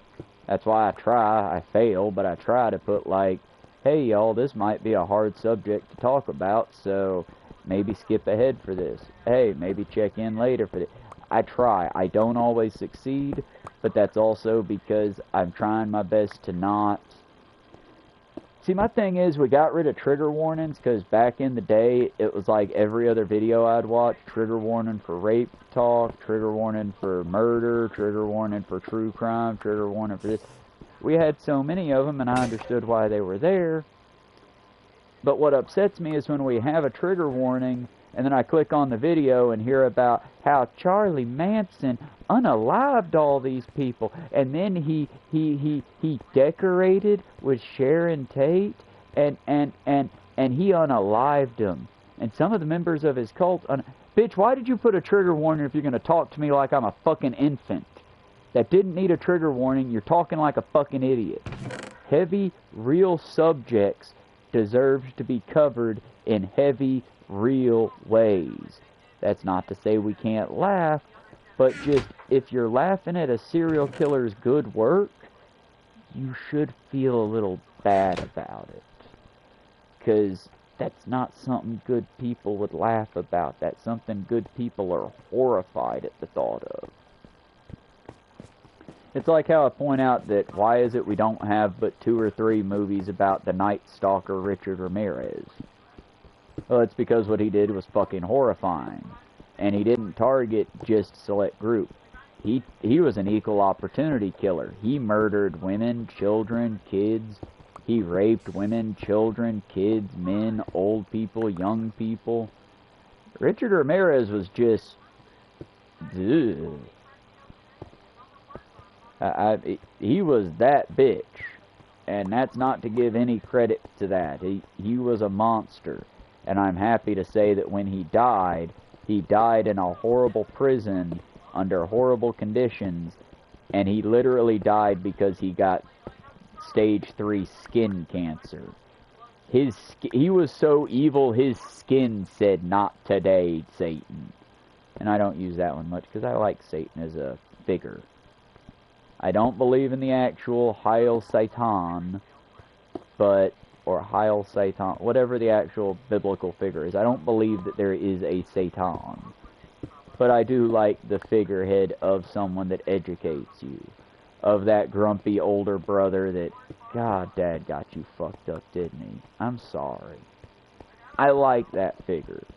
Because in a lot of ways, I relate to that figure. We've been born into a fucked country, y'all. From top to bottom, toe up from the flow up, and I'm sorry. I'm sorry that you were born into it. That I was born into it. And we can take some time, as we should, even every day sometimes, to point out how fucked that world is. But at the same time, we can't just say how fucked it is. We gotta do at least a little bit every day to make it just a little bit less fucked up. Okay? That's all I'm saying. I'm not saying be down and hard on yourself. We lost today, y'all. AI won this battle. We all laughed at how stupid it was and Will Smith eating a bowl of spaghetti with orange juice. And now the government is watching us through the AI. The AI is tracking your face. Yes, your face if you're an American citizen watching this. AI is tracking your face. If they see a criminal with your face committing a crime, congratulations. Oh yeah, it's happening, y'all. It's out there right now. Trump signed the agreement 3 to 4 weeks ago. It got switched on today. It might burn down. I hope it fucking burns itself down, because this is very experimental tech. But in the event it doesn't, yeah, y'all, it's here. We done lost this fight today. But that doesn't mean we stop. That just means, okay, that sucks. Wipe the blood from your nose, spit that tooth out, and let's get back into it. It's exactly.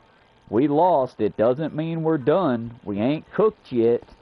But by God, if everyone keeps handing the chef knives, we are gonna be. I think we crabs need to stick together in the pot, so to speak. We need to turn the pot over and cook the chef.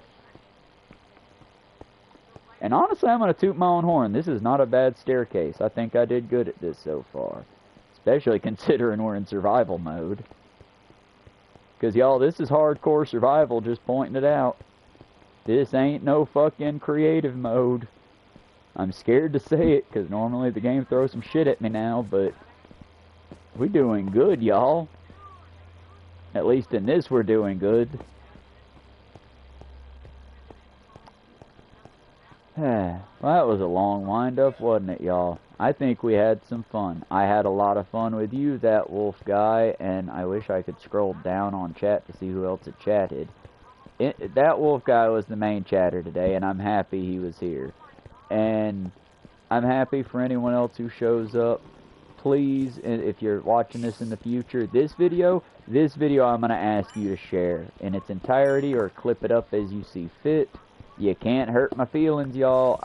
I'm not even saying that as a challenge, but hell, if it brings more people to the channel, call it a challenge. But y'all just work together. And yeah, if you gotta take the hit for your lesser friend, take the hit for the friend that needs the hit right now. Do what you can, because right now, hey, everyone that wanted to be a hero when you were a kid, congratulations, Hoss, we got our wish. Right now, the world needs a hero. And that hero, as much as I hate to rely on you kids, as much as I fucking am saying it, but that hero's gotta be you. That hero's gotta be me. Captain America died. Bucky Barnes said fuck that and left. All of our American celebrities that we expected to stand on it, most of them are fleeing the country. I don't blame them. And if you're from another country, born there, and you're not from here, understand when I say this is signing off, I am working my way off of here, y'all. But understand when I say this, I mean this with love. Y'all, if you can get the fuck out of this country, get someone who needs to get the fuck out this country safely. If you're an American, what the fuck are you running from? You are part of this. Help us fight and win our country back. If you're not from this country, if you're a national of another place, please get home safely. Please, if you're going to stay here, understand we honor you for being here, and I for one am so proud and moved by your bravery. But friends, stay safe out there. Much like in this mode, these motherfuckers be playing for keeps. Don't let a single motherfucking martyr be made here, y'all. We've had enough of them. Sorry about that, the wolf guy. I realize I'm being real dramatic with the sign off, but you know how it is. It's sort of like preaching. You gotta rouse and inspire. For the sake of brevity, I want to put this in because it's funny to me. I'm sitting there doing that whole fight, fight, fight, don't go darkness. Okay, bye then. Have a great day. Y'all be good. I mean it, y'all. And we do got to be able to laugh. We got to be able to laugh too. But I mean, pay attention, y'all. And remember, if they're working there beside you, if they're in the fight with you, they are your ally. Treat them good like such. And never give an inch to the fucking fascists. If you see them dying, let them fucking die. Be safe, y'all. Take care of each other. Be safe. My normal sign off as I am, endure and survive, y'all. We love you. Hey, look at that. The sun is arisen. Bye that wolf guy. Bye future viewers. Please share and clip accordingly. Like and subscribe if you like. Funding for my channel's in the description. If you don't want to do that, I totally get it. Please go fund a local charity or your local library. I'll be back in about 20 minutes. I got to sweep, mop, and clean up after the cats, and then I'll be back for some Cult of the Lamb. I hope I do. I hope you have a great day too, that wolf guy. Y'all be good. Peace for now.